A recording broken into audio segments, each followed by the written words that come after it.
Assalamualaikum warahmatullahi. Bismillahirrahmanirrahim. Alhamdulillahirabbil alamin.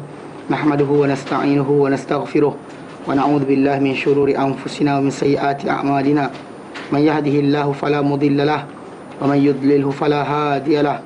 Asyhadu an la ilaha illallah wa asyhadu anna Muhammadan 'abduhu wa rasuluh. Allahumma salli ala Muhammad wa ala ali Muhammad kama sallaita ala Ibrahim wa ala ali Ibrahim wa barik ala Muhammad wa ala ali Muhammad kama barakta ala Ibrahim wa ala ali Ibrahim fil alamin innaka Hamidum Majid. Amma ba'd. Alhamdulillah, kita bersyukur Allah Ta'ala dapat kita berkumpul pada pagi ini. Dan saya sebenarnya menggantikan ustaz yang tak datang. Contohnya Ustaz Yunus. Ustaz asal ni Ustaz Ridwan. Ustaz Ridwan tak sihat. Ustaz Yunus kata insya-Allah tahun ni hari ni dia akan gantikan. Pasal dah cuti lama jadi Ustaz Yunus tak datang, saya gantikan. Jadi apa keadaan sekalipun, insya-Allah kita ambil waktu ni dan kita isikan dengan pengajian supaya jangan kosong saja, ada sia-sia, insya-Allah. Baik, dan saya pilih tajuk yang saya rasakan penting untuk saya sampaikan kat sini, mengisi ruang yang ada berkenaan dengan tanda-tanda pemikiran dan juga pendalilan. Mana pemikiran dan pendalilan, mana manusia ni sebenarnya kita kata kadang-kadang berlaku pada mereka ni kesilapan dan kesalahan.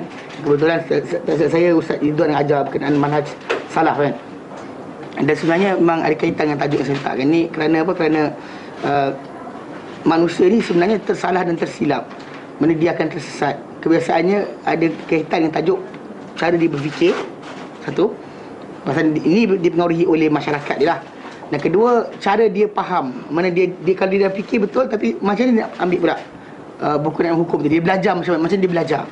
Pasal benda dia berkenaan, kita kata antara benda yang paling besar memberi kesan kepada kehidupan ni dan masalah untuk dia faham ini halal, ini haram, ini wajib, ini tak wajib dan sebagainya.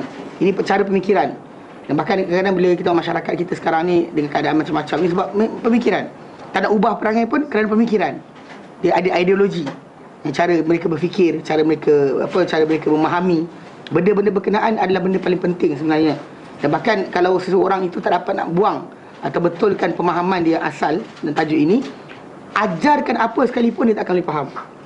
Ajarkan apa sekalipun dia tak akan faham. Dan bahkan sebenarnya benda ni kalau kita relate balik dalam Al-Quran Al-Karim, dia ada kaitan dia berkaitan dengan tajuk apabila Ibrahim dan Ismail alaihissalam dia berdoa kepada Allah Ta'ala. Dia kata dalam tajuk juzuk pertama surah Al-Baqarah tu, dalam satu muka sebelum akhir surah Al-Baqarah, itu juzuk pertama surah Al-Baqarah, di mana ketika mana Ibrahim dan Ismail alaihissalam diangkat binaan Kaabah. Kalau orang kata wa idh yarfa'u Ibrahim al-qawa'ida wa Ismail rabbana taqabbal minna innaka antas samiul alim. Dia start doa bila mula bina Kaabah tu, dia berdoa. Ketika mereka berdoa, antara doa mereka minta kepada Allah Subhanahu Wa Taala pada waktu berkenaan adalah berkaitan dengan tajuk meminta diutuskan kepada bangsa Arab atau bangsa yang tinggal di Mekah itu, ya, diminta supaya mereka minta kepada Allah Taala supaya utuskan seorang rasul. Dengan doa mereka berkata Rabbana wa ba'ath fihim rasulan minhum, wahai Tuhan kami, utuskanlah kepada mereka seorang utusan dari kalangan mereka sendiri. Yang rasul tadi tugas dia pertama, yaslu alaihim ayatika, sampai kepada mereka tanda-tanda bukti-bukti engkau ya Allah. Kemudian wa yu'allimul kitaba wal hikmata, ajar mereka kitab, ajar mereka hikmah. Kemudian last sekali wa yuzakkihim, sucikan mereka. Innaka antal azizul hakim, engkau maha perkasa lagi maha bijaksana. Mana ketika Ibrahim Ismail alaihissalam berdoa, dia minta supaya diutuskan seorang rasul yang akan buat tugasan ini, kenalkan manusia pada Tuhan, ajar kitab, ajar hikmah, dan juga sucikan mereka, bersihkan mereka. Tapi bila Allah SWT berikan jawapan untuk perutusan tadi, kita lihat dalam surah Al-Jumu'ah ayat yang kedua, Allah SWT alihkan jawab orang kata pemakbulan doa tadi dengan bentuk yang benda sama empat tadi, cuma tazkiyah atau penyucian jiwa tu diletakkan nombor dua. Bila Allah kata dalam surah Al-Jumu'ah, Allah Ta'ala nyatakan a'udzubillahi minasyaitonirrajim, huwallazi ba'atsa fil ummiyin, dialah yang mengutus pada bangsa ummi, bangsa Arab ini, rasulan minhum, seorang rasul di kalangan mereka sendiri. Yang rasul tadi kerja dia adalah pertama, yaslu alaihim ayati, menyampaikan kepada bangsa berkenaan bukti-bukti Allah, tanda-tanda Allah. Kemudian wa yuzakkihim, sucikan mereka, bersihkan mereka. Kemudian wa yu'allimul kitaba wal hikmah, ajar kita, ajar hikmah. Mana Allah Ta'ala aturkan balik dengan yang nombor 2, sebelum daripada orang tu belajar kitab, sebelum belajar hikmah, dia kena apa? Bersihkan jiwa dia.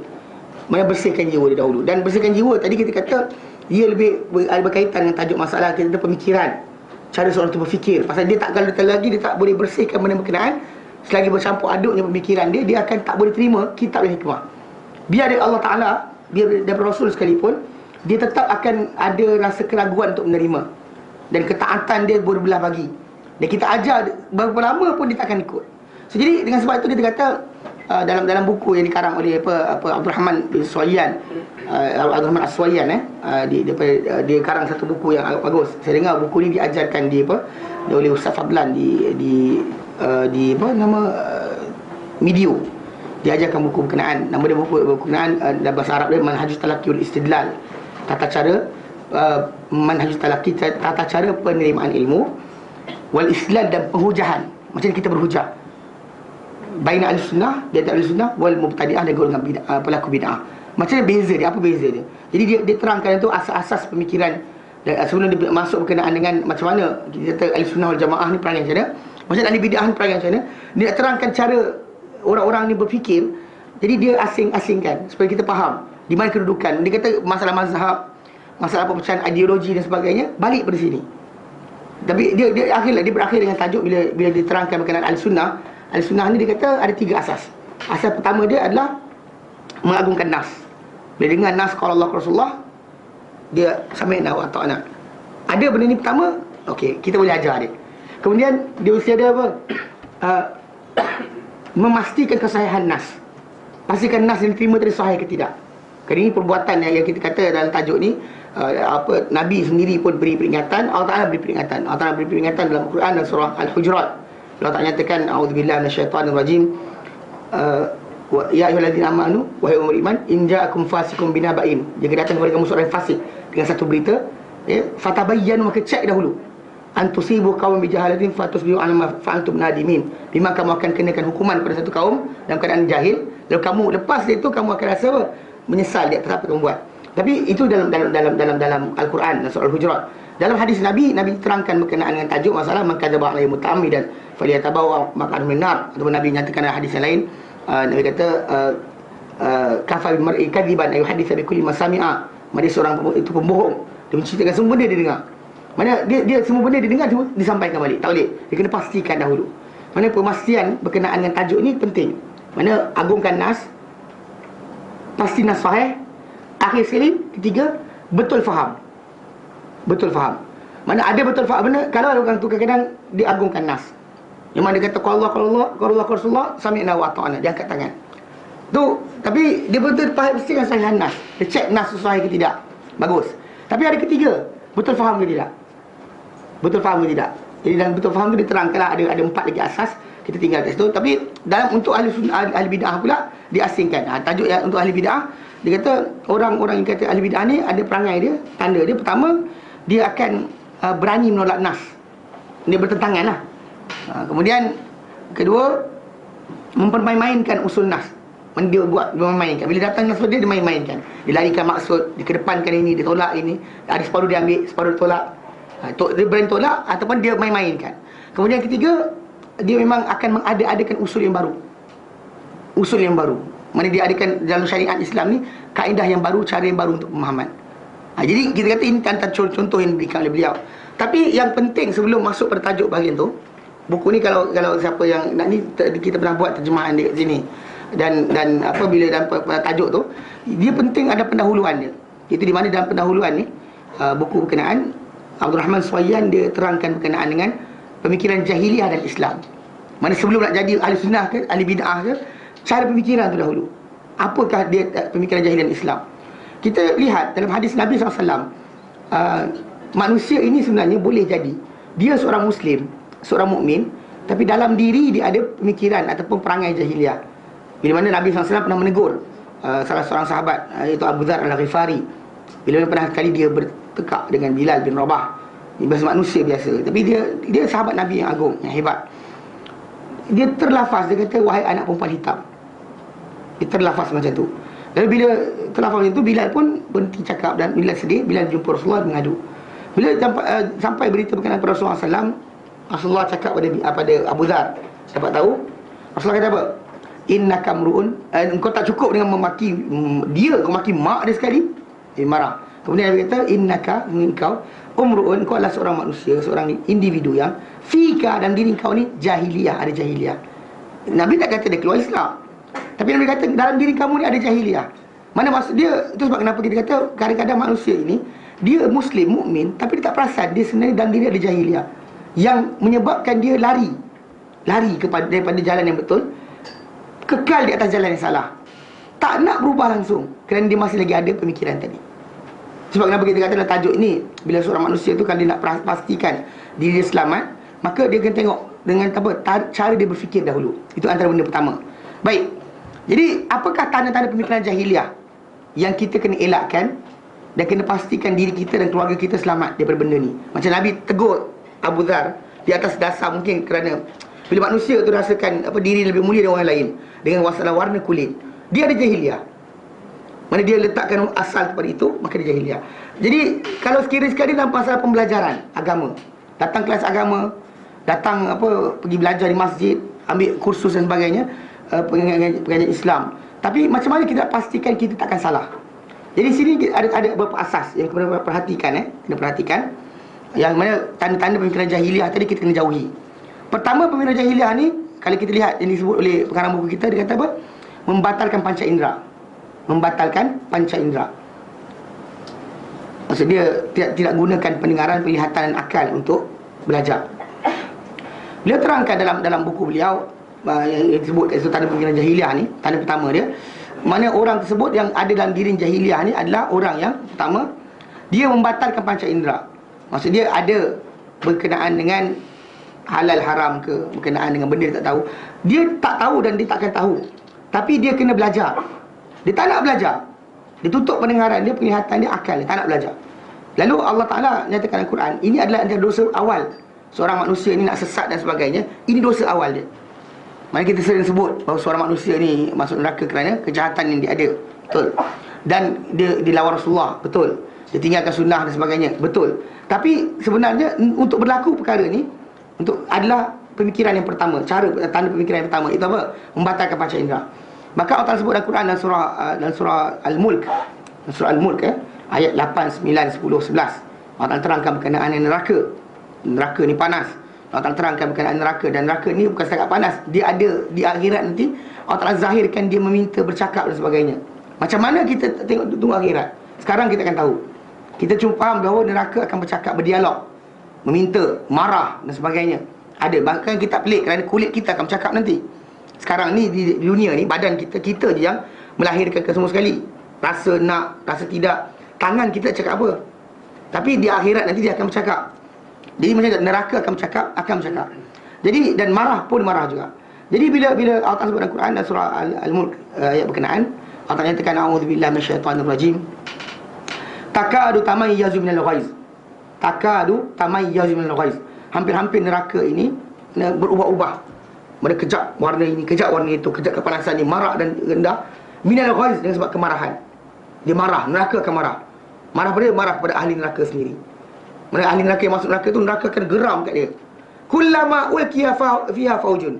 Setiap kali mana masuk kepada dalam neraka ni satu kumpulan manusia, sa'alahum khazanatuha, akan bertanya kepada ahli neraka yang masuk neraka ni, penjaga-penjaga neraka. Dia kata apa? Soalan pertama dia, alam ya'tikum nadhir. Apasal kamu masuk neraka ni? Alam ya'tikum nadhir, adakah tidak datang kepada kamu pemberi peringatan?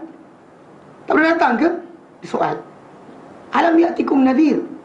Jadi ahli neraka yang masuk neraka pun jawab. Dia kata apa? Qalu bala qad ja'ana nadhir. Dia kata bahkan ia telah datang kepada kami pemberi peringatan. Tapi ada masalah. Masalah dia apa? Fakadzabna, kami dustakan. Ini memang masalah lah. Wa qulna, kami kata mana zallam min syai', Tuhan tak turunkan apa-apa. Tuhan tak turunkan apa-apa. In antum illa fi dhalalin kabir. Tidak kamu pemberi peringatan dalam kesesatan yang besar. Ini lepas tu jawapan berkenaan dengan tajuk kenapa mereka masuk neraka. Wa qalu, dan mereka berkata, lau kunna nasma'u, kalau kami dahulu mendengar, au na'qilu, atau kami dahulu berfikir, ma kunna fi ashabis sa'ir, takkan kami jadi daripada ahli neraka. Allah Ta'ala sebut lepas tu fa'tarafu bi dzambihim, mereka mengaku dengan kesalahan mereka sendiri. Maka fasuqan, maka padanlah muka di ashabis sa'ir, untuk ahli-ahli neraka. Maksudnya memang kita kata diikut daripada ayat tadi, jelas bahawa pemikiran mana manusia ni batalkan panca indera. Ada akal, tak nak fikir, ada telinga, tak nak dengar, maka itu antara benda pertama menjatuhkan dia ke dalam kesesatan. Maka menjadikan dia lawan Rasul pun itu antara benda pertama. Pasal dia tak nak berfikir, tak nak mendengar. Dan bahkan Allah Ta'ala terangkan dalam surah Al-A'raf ayat 179 dengan apa penjelasan yang nyata bahawa ahli neraka ni, kita tahu ahli neraka ni ramai. Maka dalam hadis Nabi SAW datang dari Bukhari Muslim, datang bahawa ratio nisbah ahli neraka ahli syurga ni adalah 1 dan 1000, 1 in 1000. Mana kalau saya sembang ada orang dekat Tamalawati tu, dia kata Melawati ni ada 20,000 orang lebih kurang, dia kata. Jadi kalau dia kata ikut ratio tu, dia kata 20 orang yang masuk syurga, dia kata. Lepas tu dia kata apa? Tolak Pak Imam Bilal siap, masjid ada 15 kat sini, dia kata. Tolak habis dah kot ratio, dia kata. Habis dah, tak ada orang benda tinggal dekat orang lain. Tak, actually pasal betul kenapa kita kata, kita lihat dalam Quran Karim. Allah SWT dia berikan tajuk berkenaan syurga ni, dia kata wasari'u, bersegeralah kamu. Dan ayat lain wasabiqu, berlumbalah kamu ila maghfirati min rabbikum, kepada keampunan Tuhanmu, wa jannatin, dan berlumbalah kamu kepada syurga, arduha samawati wal ardh, yang keluasan syurga ni langit dan bumi. Mana Allah Ta'ala terangkan dalam Quran berulang kali, 3-4 kali berkenaan dengan berlumba-lumbalah kamu, bersegeralah kamu. Pasal kita sebenarnya, pasal dia lah tempat limited kan, seat limited, maka bila tempat syurga ni limited, maka manusia ni kita kata bahaya, dalam keadaan bahaya. So, jadi masalahnya sekarang ni, yang 1 dan 1000, tadi 1 masuk syurga ni, kita boleh terangkanlah, belajar berkenaan dengan sifat-sifat perbuatan baik yang dia buat. Tapi yang 999 tadi apa hal? Punya ramai 999, itu adalah di antara ratio yang besar. Jadi diterangkan dalam Quran, dalam surah Al-A'raf ayat 179, tentang orang yang 999 tadi. Siapa mereka? Bukan setakat manusia, jin pun sama. Allah nyatakan a'udzubillahi minasyaitonir rajim. Wa laqad dzara'na li jahannama katsiran minal jinni wal ins. Demi sungguhnya kami telah siapkan untuk neraka jahanam ni katsiran minal jinni wal ins, banyak jin dan manusia. Yang mereka ni ada sifat mereka, lahum qulub, mereka ada hati. Mereka ada hati. La yafqahuna biha. Ni yang ratio banyak tadi, ahli neraka yang ramai tadi tu. Allah kata banyak apa kami siapkan untuk neraka ni, banyak jin dan manusia. Yang mereka ni, pertama, mereka ada hati, mereka ada akal. Lahum la yafqahuna biha, mereka tak memahami dengan akal mereka. Itu pertama. Ada hati, ada akal, tak nak memahami. Walahum a'yunun, mereka ada mata. La yubsirun biha, mereka tak melihat dengan mata mereka. Ada mata untuk melihat tapi tak nak tengok. Walahum adhan, mereka ada telinga. La yasma'una biha, mereka tak mendengar dengan telinga mereka. Ada pembelajaran, ada pengajaran, ada peringatan, tapi tak nak dengar. Mana batalkan semua sekali panca indera. Jadi Allah Ta'ala kata apa? Ulaika kal an'am, mereka itu adalah seperti binatang ternakan. Balhum adal, bahkan mereka lebih sesat. Ulaika humul ghafilun, mereka adalah orang-orang yang lalai. Mana ini kita kata tanda pertama. Jelas memang manusia ni bila sebelum nak sesat, ini dulu. Bahkan kita kata kita nak baiki orang pun, kita nak betulkan pemikiran dia.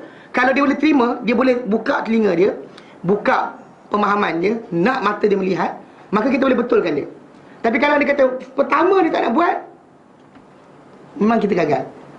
Bahkan diri kita sendiri pun kalau kita tak nak belajar, contoh macam kita kata ambil mudah, macam sering ayat keluar, ustaz kata boleh.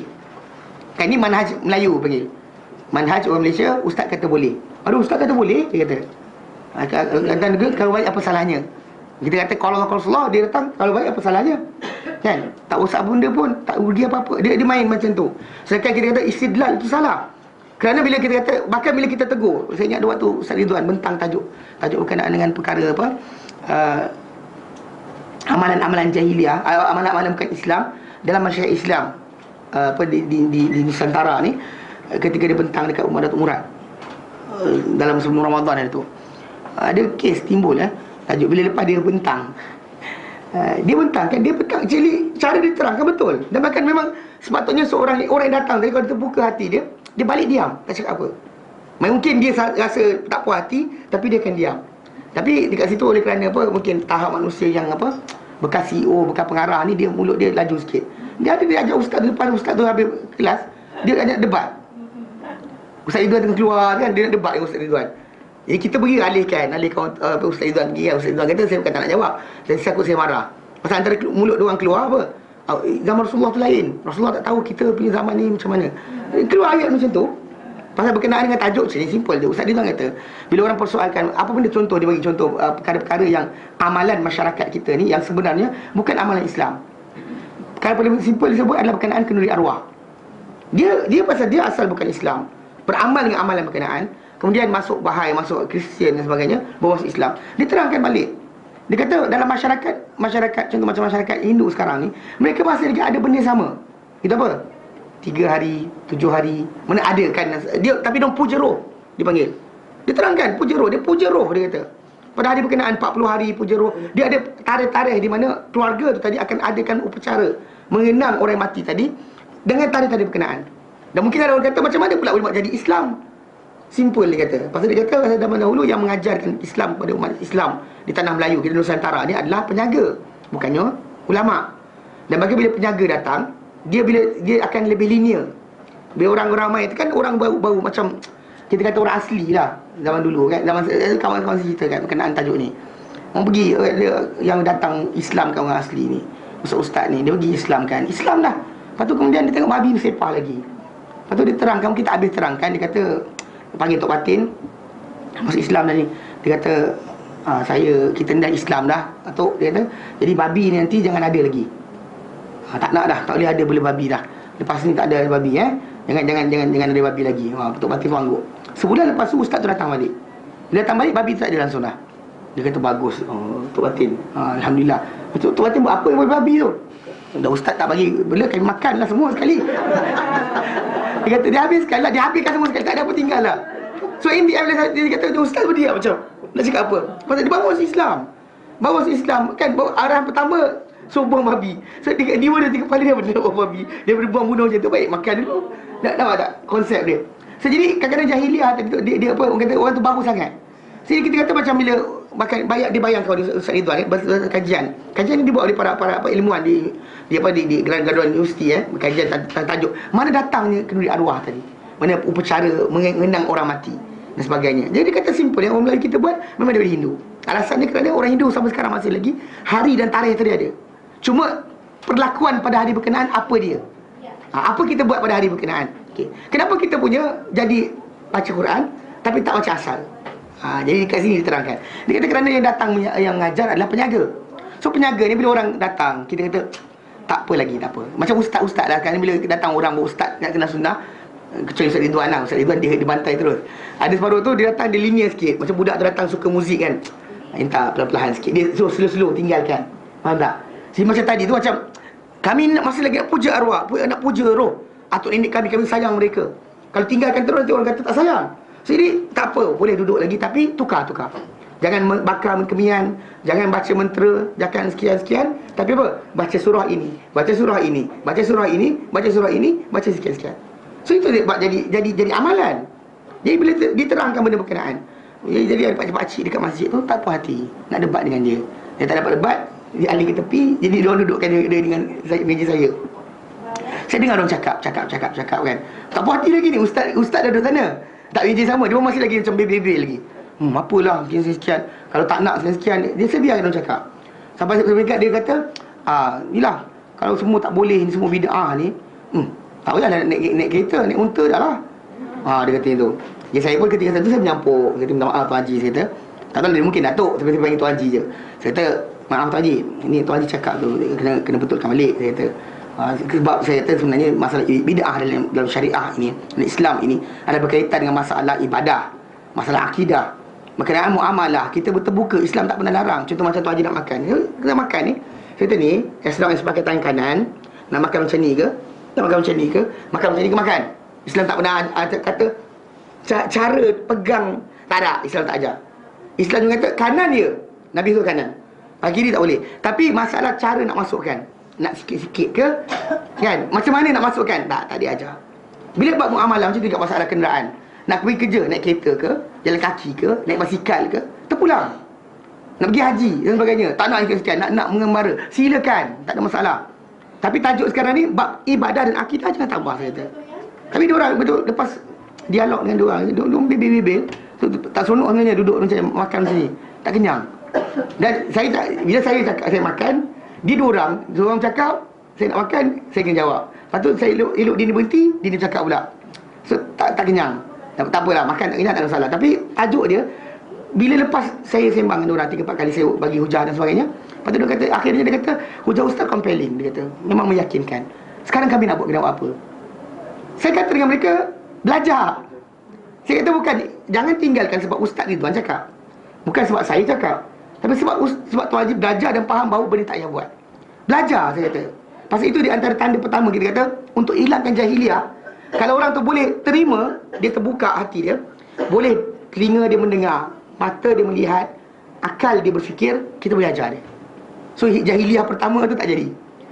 Okey, faham Okey. Tapi kalau orang tak boleh buang 3 sifat ni, dia akan lahir sifat nombor 2. Jahiliah nombor 2. Jahiliah pertama, batal panca indera. Jahiliah nombor 2. Yang hasil daripada batal panca indera, dia akan lahir jahiliah nombor 2. Jahiliah nombor 2 ni adalah berpegang dengan khurafat dan juga dongeng-dongeng. Berpegang khurafat dan dongeng-dongeng. Manusia ini sebenarnya dalam kehidupan harian perlukan jawapan. Banyak jawapan.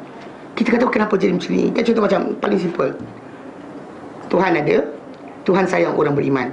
Tapi bila orang beriman kena tindas, kenapa Tuhan tak tolong? Soalan tu akan datang dalam kepala kita. So bila kita tak dapat jawapan, kita cakap kenapa Tuhan tak buat? Kenapa Tuhan tak tolong? Kan orang tu baik, tak berzina, tak minum arak, tak berjudi. Tuhan biarkan mereka musnah, dihukum dan sebagainya. Sedangkan mereka ni baik. Dalam hati kita mula datang syaitan bisikkan supaya kata macam, ish, macam tak betul je agama kamu ni. Dia start masuk. Kita kata benda berkenaan bila kita tak ada jawapan. Kita kata, bila dia kata dalam Quran kata ud'uni astajib lakum. Ayat tu jelas. Tapi kita tak belajar tambahan. Contoh macam berkenaan qadar, tak belajar. Tak belajar berkenaan qadar, tak belajar berkenaan dengan masalah apa? Ujian, ibtila Allah Ta'ala kepada kita. Baik dan buruk Allah Ta'ala berikan sebagai ujian. Kan? Manusia ni satu sama lain Allah Ta'ala jadikan waja'alna ba'dakum li ba'din fitnatan. Untuk kamu ni dengan ini dengan ini. Semua ni ada ujian. Atas birun, adakah kamu akan bersabar.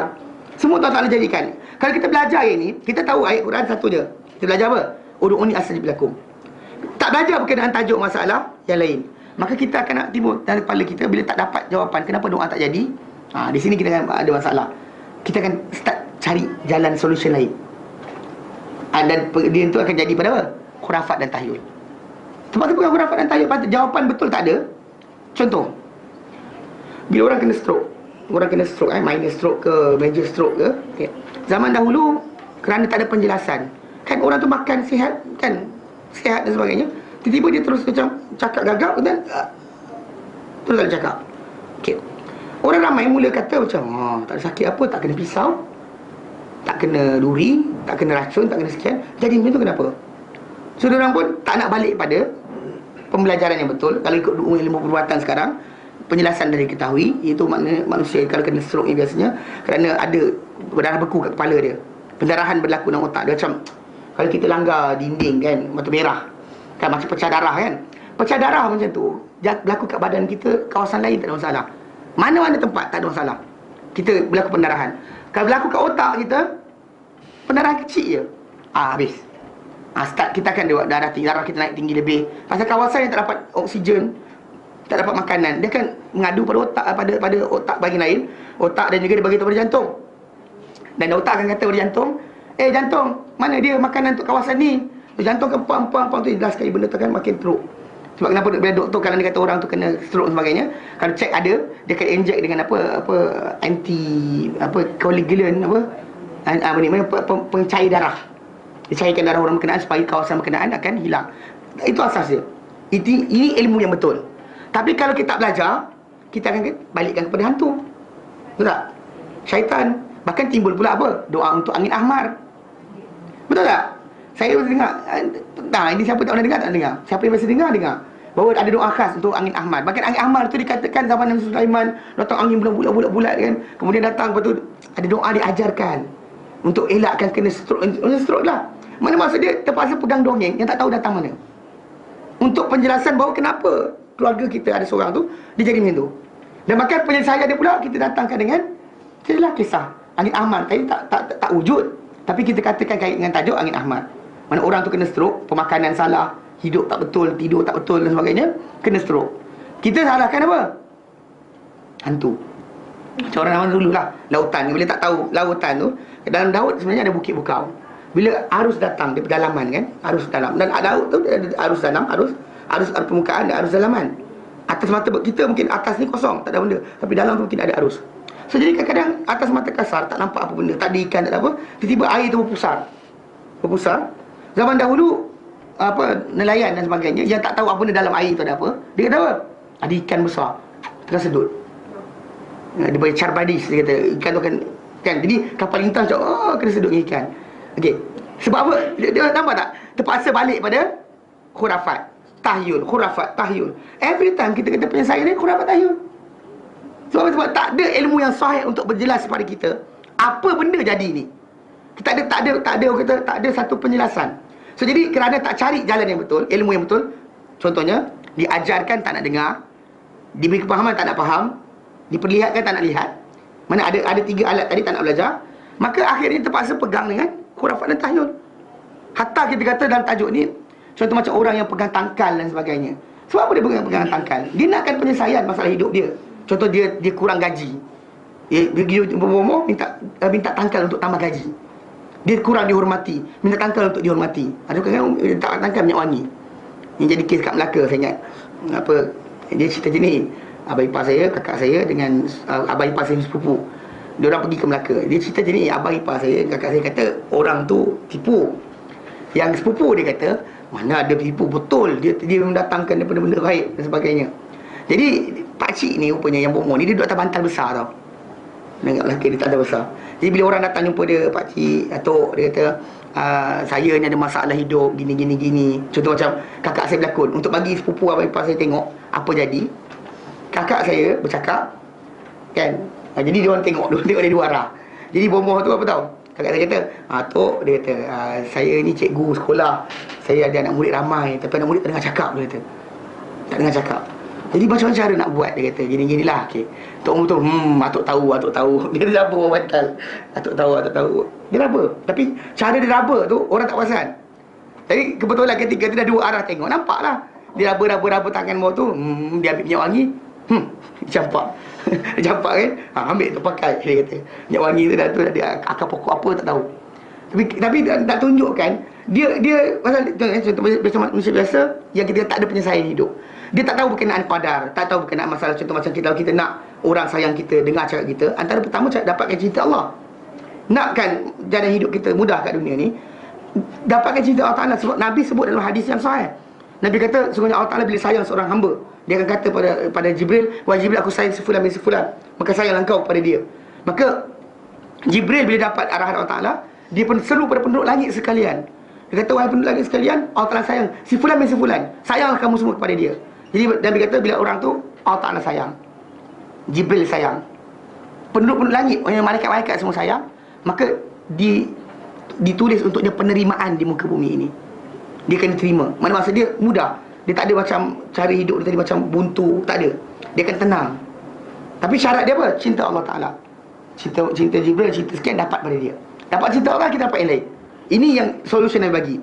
Tapi solution yang manusia bagi, minyak wangi, kayu kokak, tulang duyung. Betul. Ni betul, benda betul ni. Mana masyarakat kita ada fahaman macam ni. Burung cendrawasih. Burung tu ada kat Papua New Guinea. Burung tu hidup, betul burung tu ada. Tapi kat Papua New Guinea, hidup kat sana. Jadi bila burung tu yang duduk kawasan Papua New Guinea kan, dia kawasan sebut pemangsa tidak ada. Burung tu pelik-pelik. Datang dulu macam ni, zaman dahulu agaknya Panglima Melayu ni, dia jalan-jalan berdaya, pergi jumpa burung tu balik. Lepas tu tuanku tengok, tak ada tahu kat mana burung datang. Tuanku burung daripada Kayangan, dia kata. Tuanku kena tipu dan orang Melayu lepas tu pun kena tipu juga. Cerita dia burung, tak ada kaitan pun. Tak ada kaitan berkenaan dengan tajuk kita kata nasib baik, nasib malang. Tapi oleh kerana cerita-cerita dongeng, kata burung tu terbang tak turun ke tanah, jatuh ke tanah baru dia mati, baru jatuh ke tanah. Tak mati tak jatuh. Jadi dia mana kepala macam tu. Ini benda di masyarakat kita pegang ni dengan. Saya ingat tahun 2005 dulu. Dalam dia akhbar lawak lah, Warta Perdana. Kan dalam tu macam-macam benda ada. Nak Ilan jadi bomoh pun ada tu. Kan? Okay. Jadi contoh dalam gambar tu ditunjukkan gambar seorang ustazah. Tak tahu dia ustazah ke tidak, bukan ustazah pun. Pakai telekom putih dan sebagainya, pegang bangkai burung cendrawasih itu dua, kiri dan kanan macam tu. Lepas tu testimonial. Biasa kan? Macam kita beli barang mesti ada testimonial bawah tu. Testimonial pertama seorang peniaga. Saya dahulu perniagaan saya ada masalah, tapi alhamdulillah setelah jumpa ustazah makin bertambah elok perniagaan saya. Itu kedua. GRO, kelab malam. Saya sebelum datang jumpa ustazah, pelanggan saya kurang. Tapi sekarang alhamdulillah makin ramai. Dah nampak tak? Tak ada tajuk dia sekarang ni macam tau. Kita ada masalah, rezeki kita kurang. Tapi cara nak buka rezeki macam mana? So dia orang datang dengan khurafat. Faham tak?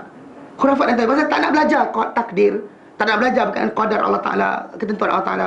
Bahkan banyak je kalau kita belajar, banyak dan sikitnya harta kita tadi tak ada kaitan dengan masalah Allah Taala benci atau sayang. Sebab Allah Taala sebut dalam Quran, surah Al-Fajr, Allah Taala nyatakan apa? Allah Taala kata dalam surah Al-Fajr, a'udzubillahi minasyaitonirrajim. Wa fa'amal insan, ada manusia ini, idza mabtalahu rabbuhu, bila dia diuji dia ni oleh Tuhan dia, fa akramahu wa na'amah, Tuhan muliakan dia. Ingat lafaz ayat tu, ibtalahu rabbuhu, Tuhan dia uji dia. Fa akramahu wa na'amah, Tuhan muliakan dia, nikmatkan dia macam-macam, dapat rezeki, dapat sekian sihat semuanya. Dia akan kata apa? Fa yaqul rabbi ahanan, dia kata Tuhan aku sayang aku, Tuhan aku sayang aku. Kemudian wa amma, sebaliknya, idza mabtalahu, kalau tak uji dia juga, tapi dengan cara apa? Faqadar an rizqah, Allah sikitkan rezeki. Tadi Allah lemparkan rezeki, yang ni Allah sikitkan rezeki. Tapi apa hasil lagi apa? Ibtalahu, Allah uji dia. Faqadar an rizqah, Allah sikitkan rezeki dia. Dia kata rabbi ahanan, Tuhan aku sayang, tak sayang aku, Tuhan aku benci aku, Tuhan aku hina aku, dia kata. Allah kata lepas tu, kalla, bukan macam tu. Baik, bagi seorang Muslim yang belajar ayat ni, bila berlaku masalah kesepitan hidup, dia akan kata Allah benci dia ke? Tak. Tapi bila manusia yang tak belajar, yang tak nak dengar, tak nak tengok, tak nak tahu, so kalau dia datang kehidupan dia payah, dia akan start pergi. Dia akan pergi apa? Tuhan tak sekian-sekian dengan aku. Lepas tu dia start, apa tahu? Cari solution. Solution tadi akan pergi pada 3 bentuk. Dan dalam tajuk pengikiran nombor 2 ni, ada 3 bentuk. Pertama, orang-orang ni akan suka pergi kepada tukang telik dan juga ahli sihir. Dia paling suka pergi. Contoh macam bini tak sayang, jumpa Tok Momo. Dasarnya kita tahu dalam hadis Nabi benda tu tak boleh. Tauliah ar-ruqa wa tamaimah wa tauliah syirkun. Ruqa, jampi-jampi yang bukan syar'i. Kemudian wa tamaimah, tangkal. Wa tauliah, bukan tauliah mengajar. Ilmu pengasih dipanggil. Syirkun, syirik. Mana datang kita jumpa orang minta supaya orang tu sayang pada kita, kita minta orang sekian. Sedangkan hadis Nabi SAW berkenaan sayang, benci, suka tak suka ni, yang kawal hati kita adalah Allah. Allah Ta'ala sebut dalam Quran dan juga dalam hadis Nabi ajarkan kepada kita bahawa Allah Ta'ala ni, dia kata semua hati-hati manusia ni dia ada jari-jari Rahman, dia bolak-balik macam dia nak. Sekejap ini dulu tak suka durian, sekarang suka durian. Dulu kan terbalik-balik kan, kita kata dibolak-balikkan semacam dia nak. Dan bila kita kata benda tu di sisi Allah SWT, datang ada manusia nak masuk sebagai pengawal pada hati. Awak nak hati dia, saya boleh kuncikan. Dia kata dia pegang. Itu sihir. Sebab apa? Sebab Allah Ta'ala dah letakkan khas untuk dia. Datang kita kata kita boleh buat habis. So, jadi manusia yang nakkan penyelesaian hidup dia tak nak balik kepada Quran dan Sunnah, tak nak balik kepada penjelasan dia yang sahih, dia terpaksa pegang khurafat dan tahyul. Tanda pertama dia akan pergi kepada ahli sihir dan tukang telik. Dia akan suka. Bila kena macam kehidupan dia tahu qadar dah ada. Datang dia telik pula, jumpa orang tok kan, dia tahu dia berkaitan qadar. Macam barang hilang dan sebagainya, itu memang confirm akan berlaku dalam kehidupan kita. Allah Ta'ala uji kita kehilangan, kekurangan dan sebagainya. Bahkan kita diberi ganjaran di atas benda hilang daripada kita atau kurang daripada kita, dia berikan ganjaran. Disebut dalam surah Al-Baqarah juzuk yang kedua. Allah Ta'ala kata apa? Walanabluwannakum bisyai'in minal khawfi wal ju', kami pasti akan uji kamu dengan bisyai'in minal khawfi wal ju', dengan sedikit daripada ketakutan dan juga kelaparan. Wa naqsim minal amwal, dan kekurangan dari segi harta, wal anfusi, nyawa, was samarat, dan tumbuh tanaman-tanaman, wa basyiris sabirin, berita gembira wahai Muhammad kepada orang yang bersabar. Maksudnya ayat tadi dah jelas bahawa benda tu hilang, ujian Allah Ta'ala. Dan bahkan kita belajar dalam berkenaan dengan hadis Nabi datangkan, kalau barang kita diambil oleh orang, makan dengan zalim, akhirat kita jumpa balik. Betul tak? Kita akan jumpa balik orang berkenaan, akan jumpa balik di akhirat. Secara tak langsung seorang Muslim, seorang mukmin yang belajar dari sumber yang betul, dia takkan ada gundah gulana. Saya tahu tak ada benda yang dirugi. Tapi orang yang tak belajar, siap. Tu dia macam barang hilang, dia jumpa. Tak boleh cari. Tak tahu cari dah. Kalau barang tu orang tu nak ambil depan-depan kita, memang hadis Nabi jelaskan kita jangan bagi. Dia seorang lelaki dah hadis Sahih Muslim. Seorang lelaki jumpa Rasulullah, dia kata, "Ya Rasulullah, ada seorang tu datang nak ambil harta aku." Nabi kata, "La tu'tih, jangan bagi dia." Dia kata, "Ya Rasulullah, in qatalani." Nabi kata, "Qatilhu." Dia kata, "Ya Rasulullah, kalau dia perangi aku, dia nak ambil harta aku tak bagi dia perang aku, dia lawan aku, dia diserang aku." Nabi kata, "Qatilhu." Nabi kata, "Lawan balik." Lelaki ni tak tanya lagi. Dia kata, "Ya Rasulullah, in qatalani, kalau dia bunuh aku." Nabi kata, "Fa anta syahid." Maka kau syahid. "Ya Rasulullah, in qatal tu, kalau dia bunuh aku, kalau aku bunuh dia, fa finnar." Maka dia neraka. Nabi kata. Nabi kata, kalau dia bunuh engkau syahid. Kalau kau bunuh dia dalam neraka. Anyway, dalam hadis berkenaan jelas kita kata benda depan mata kita, Islam izzah, mulianya manusia ni, tak kira siapa datang minta, tak ada hak untuk kita bagi. Okey, itu satu benda. Tapi dalam tajuk benda tak nampak dah. Dah hilang, tak ada dah. Okey, apa tindakan kita? Okey, di sini timbul tajuk. Kadang-kadang manusia ni nakkan juga jawab barang tadi, dia jumpa tukang telik. Yang kita kata dalam hadis Nabi terangkan bahawa macam-macam orang-orang yang menilik barang hilang. Ni dalam masyarakat kita ramai tau. Benda-benda macam ni. Kat keramat ada. Yang carilah orang ni. Okey, kat Negeri Sembilan ramai. Dia kerja, dia macam bila orang datang jumpa dia, "Tok, barang saya hilang." Dia kata, "Masih tangan kiri." Ni tangan kiri pegang. Ada lagi barang tu. Tadi kau pergi dekat tasik Saya boleh tengok sekali dia buat benda ni. Dia cakap, dia budak ni, betul. Saya kat tasik Tiwangsa. Ada bilik tepi tu. Stok saya tak barang saya kat situ, Datuk. Tu budak seorang tu tepi tu siapa dia? Dia cakap tau. Dia cakap je. Ni kita kan tahu. Orang yang telik-telik ni, dia bukannya datang setan sebelah telinga dia. Oi, bukan itu. Dia sebenarnya lintasan hati. Dia nak cakap dia cakap. Dia tunggu hati dia cakap apa? Dia tunggu. Tu yang kadang keluar bila minta nak ubat orang tu, limau lelang lah, apa keris inilah, batu sekian lah. Dia tunggu apa mulut dia nak cakap. Jadi hati dia lintas apa, baru dia cakap. Jadi macam-macam lah pegang. Barang tu ada lagi sebenarnya. Tapi dia macam tunggu hati dia cakap apa. So jadi itu cara telik sebenarnya. Percaya suara hati. Yang kita kata dalam Islam, kita kata suara dalam hati kita ni kadang-kadang daripada syaitan, kadang-kadang daripada malaikat. Yang kita ada qarin, dua-dua sekali. Dan kadang-kadang daripada nafsu, keinginan diri kita sendiri. So kita percaya buat apa? So anyway, cerita dia, benda ni jelas Nabi tak benarkan. Tapi orang sering lari juga. Sebab apa? Sebab dia batalkan baca indera. Dia lupa berkenaan takdir. Dia tak tahu berkenaan dengan ujian ibtila Allah Ta'ala. So dia terpaksa lari. Lari bomoh. Dia jumpa bomoh. Jumpa apa, tukang telik dan sebagainya untuk penyelesaian masalah. Pasal dia khurafat dan tahyul tu pegangan dia. Tu tanda pertama kalau kita nampak nombor dua ni dalam orang pemikiran nombor dua ni, dalam dia ni, pertama dia mungkin biasa kita nampak dia akan lari pada tukang telik, ahli sihir dan sebagainya. Dia suka. Pasal ni kalau orang contoh macam yang simple dalam Quran Karim Allah Ta'ala terangkan berkenaan Bani Israel. Bani Israel bila mereka tolak tak nak Rasulullah SAW, tak nak Rasul. Allah Ta'ala sebut dalam Quran surah Al-Baqarah, walamma ja'ahum rasulun min indillah. Dan bila datang kepada mereka ni utusan dari sisi Allah Ta'ala, musaddiqan lima bayna yadayhi, membenarkan apa dia sebelum daripada Nabi berkenaan. Mana dia benarkan Musa, benarkan Isa, dia semua datangkan dengan kebenaran. Dia datangkan hujah bahawa Nabi sebelumnya adalah benar. Buktikan sekali. Dan kemudian bila datang kepada mereka, walau Rasulullah musaddiqan lima bayna yadayhi, kaum Yahudi tadi dia buat apa? Nabadha fariqum minhum alladhina utul kitab Allah. Dia campakkan orang yang diberikan mereka ni kitab ni, kitab Allah campak. Wara azhurihim, dicampak ke belakang mereka, ka'annahum la ya'lamun, seolah mereka tak tahu, seolah mereka tidak tahu. Mereka buang kitab sebab apa tahu? Dalam tu ada pengenalan pada Nabi tadi. Dan bila dia buang kitab, apa solution nak buat untuk masih lagi beragama? Allah kata wattaba'u ma tatlu syayatinu ala mulki Sulaiman. Dan mereka mengikut apa yang disampaikan oleh syaitan pada kerajaan Sulaiman. Wa ma kafara Sulaiman. Sulaiman tak pernah kufur. Walakinna syaitana kafaru yu'allimun nas as-sihr. Tapi syaitan lah yang kufur, yang ajar pada manusia sihir. Berarti kata lain, buang kitab, maka pegangan akan lari. Dia nampak tak? Dia buang kitab Allah Ta'ala pasal dalam tu ada tanda tentang Rasul akhir zaman. Dia buang tak nak pakai, dia lari daripada amalan berkenaan. Dan makan zaman kita sekarang ni, diorang lari tak nak beramal dengan kitab mereka. Tak nak serupa dengan Islam. Haramkan arak, haramkan judi dan sebagainya, tak nak. Sebab apa? Sebab macam ada keserupaan dengan Islam. So dia buka, kami ni bebas, kami Islam ni beku. Dalam kitab mereka berkenaan contoh macam masalah zina. Sampai sekarang orang Kristian di Old Testament, New Testament tu ada arahan berkenaan dengan masalah hukum. Masalah apa pemakaian dan sebagainya, semua ada etika. Tapi orang ni tak beramal. Bahkan dia buang amalan-amalan tadi. Jadi di sini timbul tajuk dia terpaksa pegang benda lain. Ada pegang jadi agnostik dan sebagainya. Karena dekat zaman dulu mereka buang benda tu lari pada sihir. So kita macam tu juga. Kita buang penjelasan Quran Sunnah, kita akan mula lari kepada apa? Pegangan-pegangan lain. Jadi kita kata tanda kedua ni kita kata dongeng dan khurafat pegangan. Pertama kita nampak pada mereka ni mengagungkan apa? Dia suka pergi pada ahli sihir dan tukang telik. Kedua, dan tanda kedua ni, dan sifat yang kedua ni, dia akan dia kata mengagungkan atau membesarkan syaitan dan juga jin. Syaitan dan juga jin. Mana bila dengar syaitan dan jin tu dia akan dia akan rasa besar. Takut syaitan dan jin.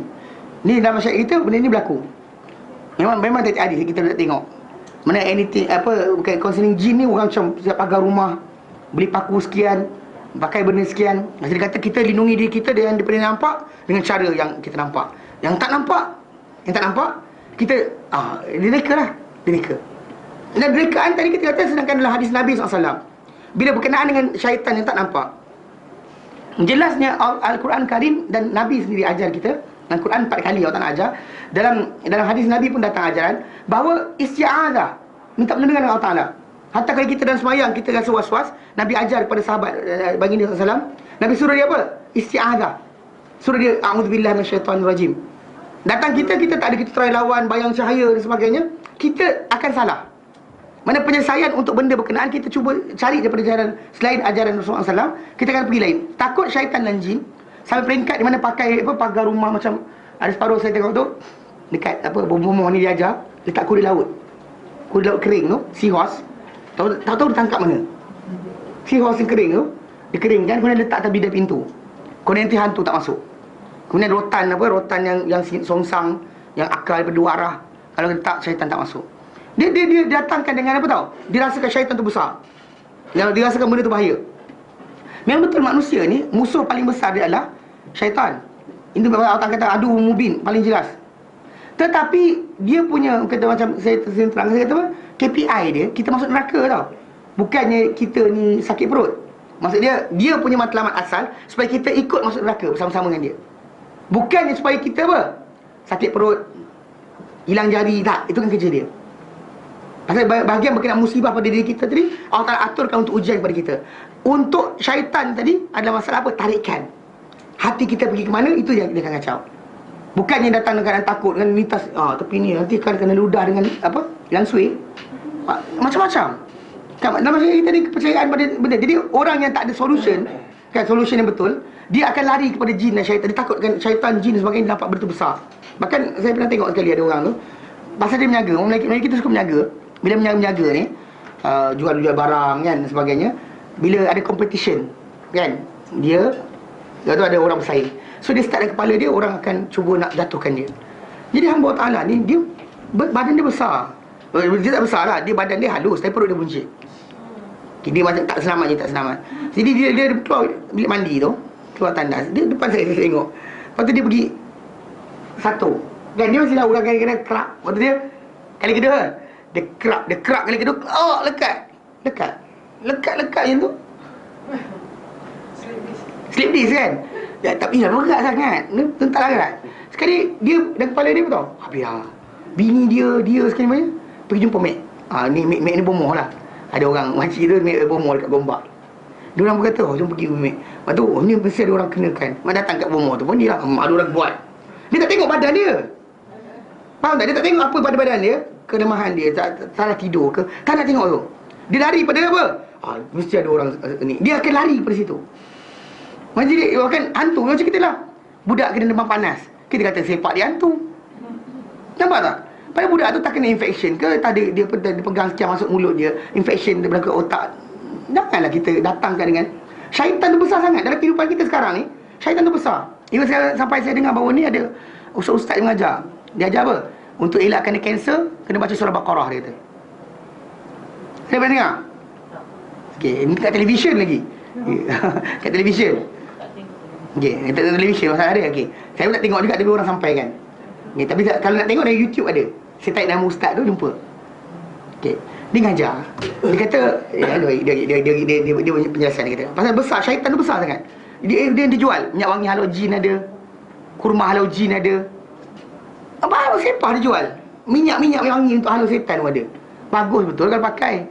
Tak ada kacau dah, semayang khusyuk lah. Lari setan sekali. Kan kalau rumah tu saya tabur je. Ibu tak ada setan tak. Dengar ni. Jadi cerita dia kerana dia terlampau agungkan, menagungkan sangat. Sedangkan kita dalam Islam diajar kepada kita, syaitan ni atau jin ni, dia syaitan ada dua, syaitan manusia, syaitan jin. Yang syaitan ni dua, manusia pun ada syaitan juga. Syaitan ins, ada syaitan jin. Syaitan manusia ni kita faham, orang-orang yang tak nak masuk Islam, atau kemudian orang munafik yang menentang Islam, yang memang tak akan masuk Islam, dipanggil syaitan. Dan Quran Allah gelar mereka syaitan. Dan surah Al-Baqarah ayat 13-14 yang bila Allah kata wa idza laqul ladzina amanu qalu amanna, bila mereka orang munafik ni beriman, jumpa dengan orang beriman, amanna, kami beriman. Wa idza khalau ila syayatinihim, bila mereka bersendirian dengan syaitan-syaitan mereka, maksud dia orang-orang konsultan mereka yang Yahudi yang tak nak masuk Islam tu, Allah kata syaitan. Wa idza khalau ila syayatinihim qalu inna ma'akum, mereka kata kami bersama kamu, dan kami dengan Muhammad inna ma nahnu mustahzi'un, kami hanya uluk-uluk saja, dia kata. Secara asasnya memang kita syaitan ni manusia jin. Syaitan jin ni tadi dalam keadaan kita hidup ni, sebenarnya dia tak ada kuasa lain. Dia tak ada kuasa. Okay. Nak faham tak ada kuasa sini? Kita dengan syaitan ni apa beza kita? Jin. Kita dengan jin apa beza kita? Kita makan, dia makan tak? Kita kahwin, dia kahwin tak? Kita ada dosa pahala, dia dosa pahala tak? Kita beranak, dia beranak tak? Everything is the same. Dosa pahala ada sebagainya. Apa yang beza sebenarnya? Tak nampak, itu nisbah kita. Kalau nisbah tak nampak, dia pun tak nampak malaikat. Ada orang kata macam ni kan, orang kata mana boleh ustaz, dia kan duduk gaib. Buka Quran, buka Quran surah Taha contohnya. Dalam surah Taha, Allah tak cerita berkenaan kisah Nabi, bukan surah Taha, 3-4, kan surah Taha, surah Sabah. Surah Sabah. Dalam surah Sabah akan sebut berkenaan Nabi Sulaiman AS. Ayat keberapa? Begitu buka balik, macam ni. Dia terangkan ayat dia, saya buka balik kan saya hilang idea. Dia tak ingat. Okay. Dalam surah Sabah, ni tentang apa? Nabi Sulaiman mati. Allah terangkan. Allah kata apa? Falamma qadaina alaihil mauta, bila kami tentukan ke atasnya Sulaiman ini kematian, ma dallahum ala mautih, tidak menunjuk kepada jin-jin yang kerja tu ala mautih, illa, ke atas kematian Sulaiman. Dia tak nampak Sulaiman mati, illa melainkan setelah dabatul ard, anai-anai takulu min sa'atah, makan tongkat dia. Tongkat dia dimakan, dia jatuh. Falamma kharra, bila tumbang saja badan dia, tabayyanatil jin, nyata kepada jin yang kita kerja tu, allau kanu ya'lamuna al-ghaib, kalau mereka jin-jin ni tahu benda ghaib, ma labithu fil azabil muhin, mereka takkan kekal dalam azab yang menghinakan. Ikut konsep tadi, dan juga dalam hadis Nabi tentang azab kubur, Nabi kata mendengar azab kubur ni semua makhluk kecuali apa? As-saqalain, jin dan manusia. Okey, concerning tak nampak benda ghaib, kita tak nampak, dia tak nampak juga. So dia tak nampak, kita tak nampak. Kalau macam Sulaiman mati tadi, kita tahu bahawa ketika itu malaikat maut akan datang dan sebagainya, jemput roh Sulaiman. Ramai datang malaikat yang, kalau kita dah hadir Ustaz Ahmad diterangkan, bila orang beriman tu nak mati, maka ketika roh dia keluar, dipanggil malaikat maut, malaikat mengiringi roh dia tadi. Kalau baik, dia elok yang baik, malaikat berwajah seperti bulan purnama, cahaya terang, muka yang berseri-seri, datang tunggu sejauh mata memandang, penuh sampai horizon penuh, malaikat menyambut roh dia. Ni yang jin tadi buat kerja takkan tak nampak. Kalau dia nampak lah malaikat, lari dah je. Sulaiman mati. Main lari. Tak ada kerja dah. Nampak tak? Tapi bila Sulaiman jatuh badan, baru dia boleh apa? Tahu Sulaiman mati. Maksud dia tak nampak jin, dia tak nampak malaikat. Jin pun tak nampak. Okey. Secara asasnya, kalau concerning macam ni, kita dengan dia sama. Apa beza sebenarnya? Ni pasal kita nak kata masyarakat yang agungkan syaitan, agungkan jin ni, dia silap. Sebab apa? Sebab dia tak baca nas. Pasal orang tetap belajar nas, Quran dan hadis, dia akan faham sebenarnya kenapa relationship kita dengan dia, bab apa. Adakah perlu kita gantung ini untuk pertahankan dia? Tak ada. Tak ada benda kena gantung untuk tahan daripada syaitan. Apa beza kita dengan dia sebenarnya? Kalau kau sendiri makan, kita makan. Tidur, kita tidur. Dia tidur, kita tidur. Semua sama. Apa benda beza? Tak ada. Ha? Benda? Itu maksud dia makan. Dia tak kira. Dia tak boleh buat ni. Tak boleh buat ni. Ni tak boleh buat. Dia tak boleh pegang benda fizikal. Dia tak boleh pegang benda fizikal. Itu beza kita dengan dia sekarang ni. Yang kita sekarang ni, dia ni, yang beza kita dengan dia, dia tak boleh takbir. Contoh macam, pernah dengar apa lembu dicuri oleh jin? Jin gigit lembu orang mati. Ada? Pernah dengar? Orang curi lembu orang ada. Okay. Jin curi lembu orang ada. Ayam hilang kena curi jin ada. Mana? Tak gigit mati, gigit. Tak jumpa tu salah kita, mata tak nampak. Okey, dia boleh sihir kita. Sihir kita boleh. Dia boleh sihir kita. Ya, dia sihir kita, kita nampak. Ataupun benda tak ada, nampak ada. Macam Nabi Musa AS. Kan kita berlawan ahli sihir. Ahli sihir tu jadikan tongkat dan tali yang tak ada jadi ular. Kan tongkat tali tu jadi ular. Kan Allah akan sebut dalam surah Taha. Allah kata apa? Fa'alqaw hibalahum wa 'asiyahum. Mereka itu ahli sihir tadi campak tongkat dan tali mereka. Yukhayyalu ilaihi bisihrim annaha tas'a. Mereka khayalkan kepada Musa dengan sihir mereka bahawa ia adalah orang berjalan. Allah Ta'ala kata Musa, pasal nampak apa yang jadi, dia kata fa'awjasa fi nafsihi khifatan Musa. Dia datang rasa takut dalam diri dia ni, si Musa ni. Allah Ta'ala kata, qulna la takhaf, kami kata Musa, jangan takut. Innaka antal a'la, kau lagi tinggi. Wa alqi ma fi yaminika, campak apa di tangan kau, talqafu ma sanau, dia akan telan apa mereka buat. Konsep ni tajuk ni maksudnya Musa AS, dia nampak apa? Dia nampak apa? Nampak tak ada ular. Mana untuk menyihir ni kita kata tak ada masalah, tampak benda tak ada, yang pelik. Faham tak? Kerana Musa kena, kita lagi lah. Kalau orang buat magic depan kita, yang pelik lah. Kalau Musa boleh nampak tongkat dan tali jadi ular, apa masalah kita macam, aku telah solat takkan nampak? Kita ada, nampak, tak ada, jangan buat itu. Musa kena, tak ada hal. Secara asasnya kita kata, benda ada jadi tak nampak, atau benda tak ada jadi ada, itu dia sihir.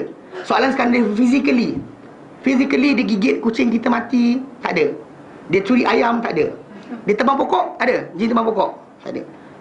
Tarah bukit, zaman Sulaiman dia buat. Pasal itu mukjizat Allah Ta'ala beri pada Sulaiman AS.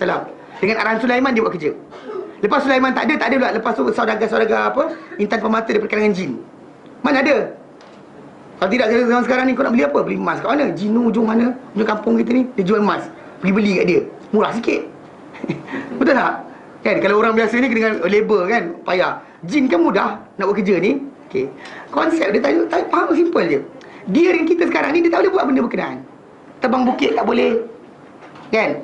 Tarah bukit tak boleh, tebang pokok tak boleh. Tak boleh, dia tak boleh buat. Yang dia boleh buat apa? Tajuk KPI dia, apa? Asut kita. Benda tak nampak jadi nampak. Kan, naik dalam lift, kita senyum kat orang. Kan, orang tu kita nampak muka dia, kita senyum. Senyum dia tak senyum balik, masam. Oh, dia masuk dalam hati kita. Dia kata, sombong. Dia datang sombong.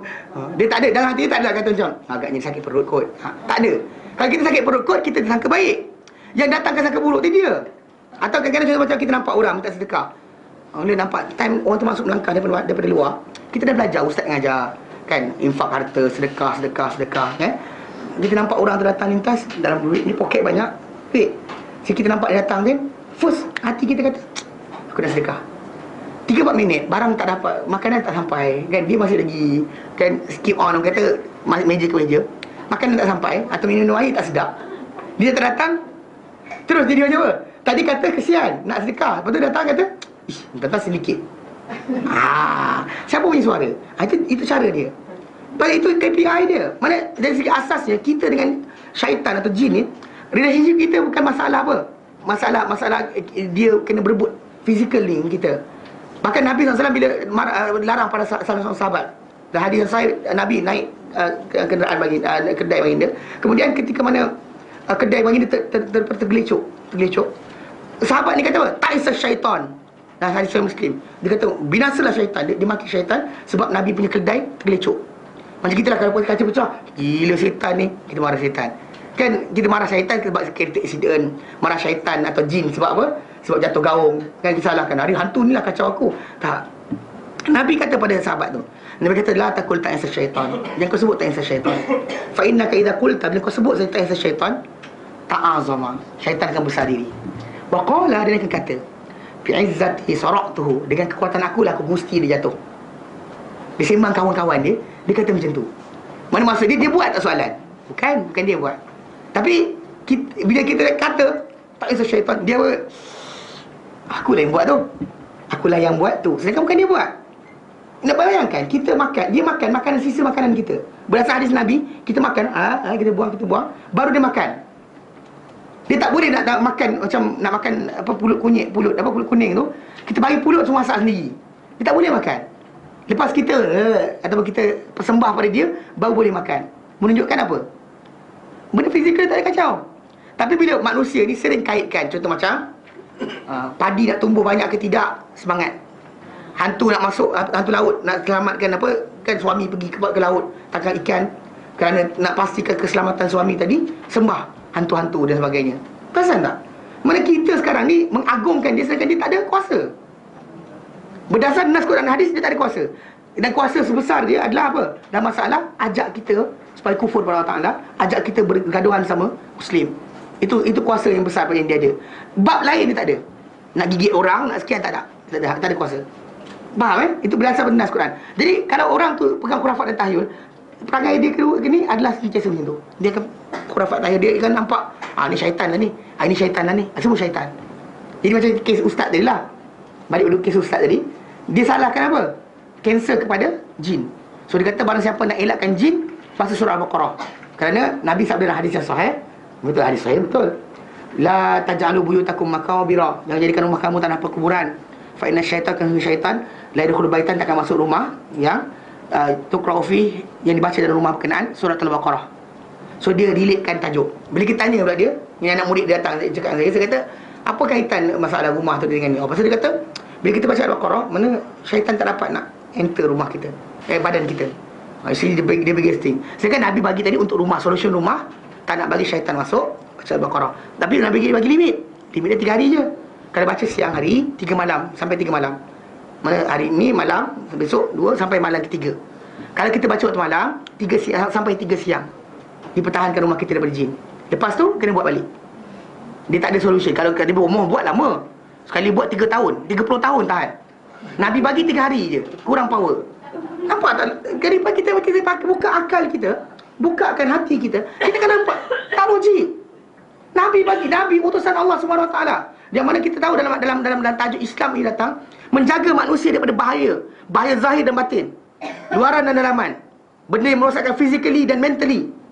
Datang dalam tajuk ni, Nabi bagi surah Baqarah 3 hari je. Datang dia bantai 3 tahun, 30 tahun. Selagi paku tak beralih, selagi tu syaitan tak masuk rumah. Tapi orang dalam rumah tu jadi syaitan. Salahnya kan? Kita secara asasnya, nampak tak? Jadi bila kita kata, ustaz dia kata baca Baqarah, dan tak masuk, bertentangan lah. Pasal Nabi kaitkan dengan rumah, bukan badan orang tu.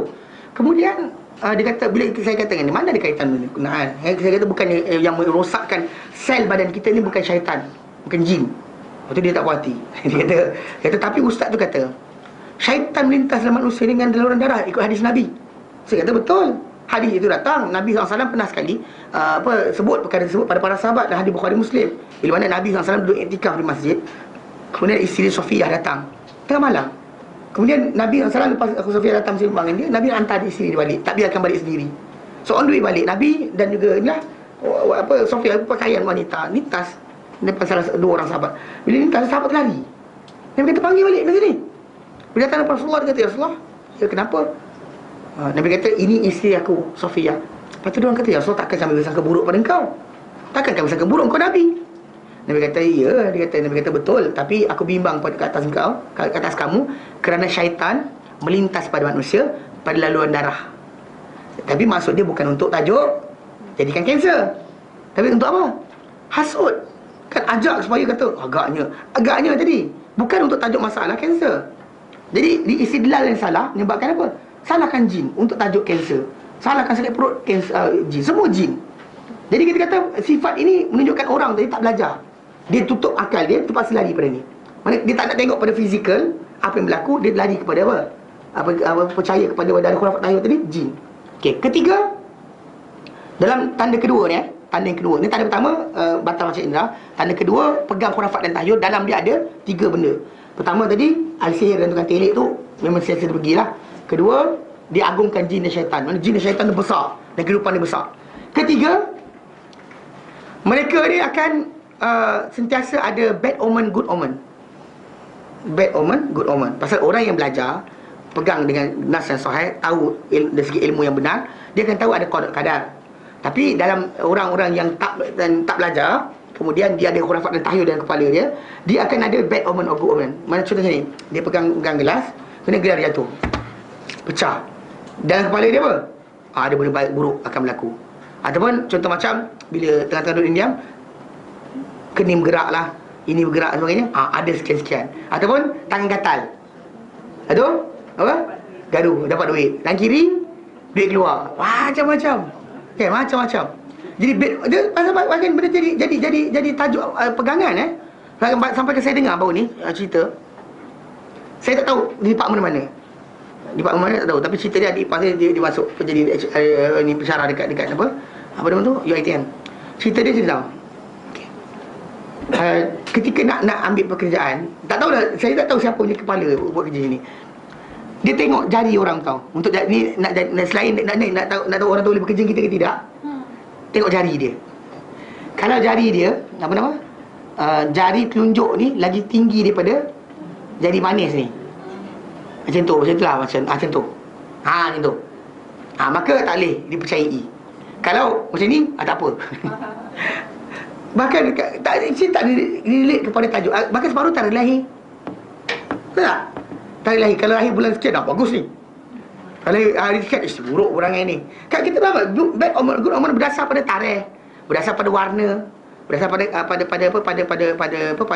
hari, pada waktu. Kita akan relate. Dan dalam Islam kita benda tak boleh percaya. Pasal apa? Sebab kita ada qadar. Pasal yang betul-betul mengawal kita adalah qadar Allah Ta'ala, bukannya benda berkenaan. Dan kita tengok orang tu macam ni kan, dalam ilmu yang pelik-pelik apa, firasat ni, sebahagian tu ada tanda kebiasaan, betul. Macam Imam Syafi'i rahimahullah, dia pernah jadi kes, ini disebut oleh Ibnu Qayyim Al-Jauziyah dan kitab apa, Miftah Darus Sa'adah. Miftah Darus Sa'adah, Ibnu Qayyim tulis cerita berkenaan Imam Syafi'i rahimahullah, ke mana dia pergi ke Yaman belajar, kan, cari ilmu dan sebagainya, datang ke Yaman. Tapi ketika tu dia dah alim lah, bukannya baru belajar. Dia cari buku-buku firasat. Dia bawa buku firasat lah. Firasat dia macam ni, kalau orang kening macam ni, perangai macam ni. Kalau mata macam ni, perangai macam ni. Okay, jadi itu berdasar kebiasaan. Kadang-kadang ya, kadang tidak.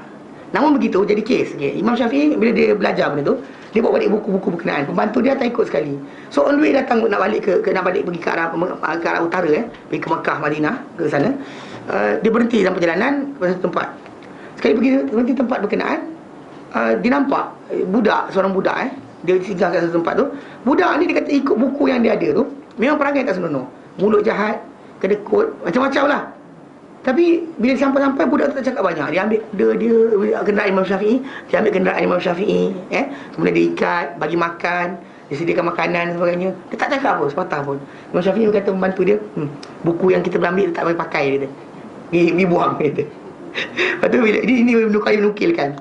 Kemudian bila sampai peringkat dia tengoklah budak ni sebagainya. Hari nak balik kan, rasanya Imam Syafi'i ucap terima kasih sebagainya. Dia rupanya dia minta duit. Bila Imam Syafi'i kata ingat sekian, pergi apa? Dia mulut dia pula. Dia jadi Imam Syafi'i lepas tu pesan pada ikut dia, pergi ambil balik buku kau buang tu. Okey, ini kadang-kadang ada kebiasaan. Tapi kena ingat dia lebih atas lagi daripada kebiasaan tadi adalah masalah apa? Takdir Allah Ta'ala. Allah Ta'ala kata dalam Quran, Allah Ta'ala kata wa ma tadri wa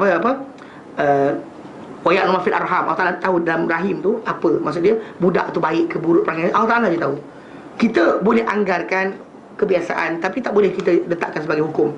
Bahkan bila orang tu pegang macam ni, khurafat dan tahyul ni, dia akan masalah. Kadang-kadang orang Melayu kita zaman dulu nak kahwin, lelaki perempuan nak kahwin, dia jumpa pakcik ke bomoh ke apa ni, ke ustaz ke mana, datang, dia ambil nama apa?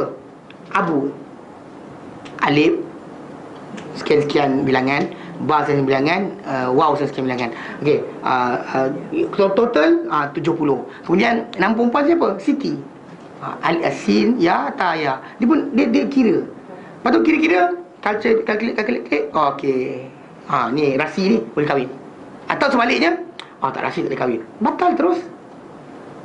Mana action kita buat bukan berdasar pada doa, bukan berdasar pada takdir Allah Ta'ala, tapi kita berdasar apa? Bad omen or good omen yang kita bayangkan. Sebab tapi balik relationship dia balik pada masa ada orang-orang ni dia batalkan macam indra, maka dia terpaksa pegang benda macam ni. Faham? So secara asasnya kita kata benda ni memang apa biasa berlaku dalam masyarakat, dan kita kata tanda ni adalah tanda yang nyata. Baik. Seterusnya, tanda ketiga. Tanda ketiga, tidak melepasi alam material. Ni sini. Bila manusia patah panca indera, dia boleh jadi go to extreme satu, semua gaib. Semuanya gaib. Maksud dia bomoh, jin dan sebagainya. Kalau dia ekstrim pada dua, batal panca indera, dia pergi pada ekstrim nombor tiga. Dia akan jadi nombor tiga punya tanda. Tanda dia apa? Tak lepasi alam material. Jadi kita kata bila tak lepasi alam material pun jahiliah juga. Maksudnya kalau orang tu terlampau benda semua gaib, jahiliah. Tapi kalau dia kata ada pula ada diri dia apa?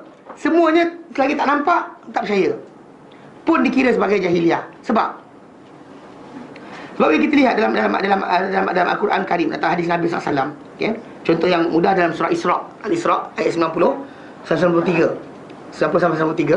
Allah Ta'ala ceritakan berkenaan dengan tajuk orang-orang musyrikin Makkah bila tak nak percaya dengan para anbiya yang diutuskan, dan maka Nabi sendiri kena. Dan surah Isra tu kepada Nabi sendiri. Allah Ta'ala sebut dalam surah Al-Isra 90-93. Allah Ta'ala nyatakan a'udzubillahi minasyaitonirrajim wa qalu, dan mereka berkata lan nu'mina laka hatta tafjurna minal ardi yanbu'a. Muhammad, kami takkan sekali-kali percaya pada engkau hatta sehingga tafjurna, engkau pancarkan untuk kami minal ardi, pada bumi itu, yanbu', mata air. Engkau tak boleh buat, maka kami tak percaya. Tak cukup dulu. Au takuna laka jannatun, ataupun kau ada kebun min nakhilin wa inab, daripada tamar dan juga anggur. Fatfajjarat anharu khilalaha tafjira, lalu kau pancarkan di tengah kebun kau tu sungai mengalir, mencurah-curah. Tak ada juga. Dia kata autos kita sama, kau tak boleh juga itu, ataupun kau gugurkan kepada kami langit. Kama zamta alaina kisafa, kau sangka pada kami, kau dakwa pada kami, langit akan guang jatuh ke depan kami, berkeping-keping, kami nak tengok. Tak dia billahi wal malaikati qabila, ataupun kalau tak boleh juga datang bawa Allah Ta'ala dan para malaikat datang daripada horizon tu, kami nak tengok. Kemudian kalau tak ada juga, au yakul laka baitun min zukhrufin, ataupun kau ada rumah daripada perhiasan emas dan perak. Rumah tu dinding dia emas, ini perak, batu permata semua sekali. Pasal kau kata khazanah dunia dia kat tangan kau, tunjukkan. Dia kata yang tu. Pasal memang Nabi memang sebut. Nabi kata aku diberikan kunci kunci khazanah dunia. Tapi dalam sama bila sebutan Nabi tadi dalam masalah apa, benda tadi bukan untuk maksud dia jadi permainan di tangan. Tapi orang-orang musyrikin kata kalau kau dah cakap, buat datang. Okey? Atau autau kafis sama, atau kau naik ke langit. Kau naik ke langit, walan nu'minal ruqika, dan kami tak akan percaya dengan kau naik ke atas tadi, hatta sehingga tunazzila alaina kitaban naqra'u, kau turun pada kami kitab, kami nak baca. Dan Allah Ta'ala suruh Nabi jawab, qul, hai Muhammad, kata kepada mereka. Pasal mereka ni jahiliah dia tak boleh lepas material. Qul, kata Muhammad, subhana rabbi, maksudnya Tuhanku, hal kuntu illa bashara rasulullah, bukankah aku ini hanya manusia yang dijadikan sebagai utusan? Aku bukannya Tuhan. Mana kalau Allah Ta'ala nak bagi benda berkenaan jadi. Kalau tak nak jadi, tak jadi, bukan kerja aku. Pasal kena faham sini maksud dia sini.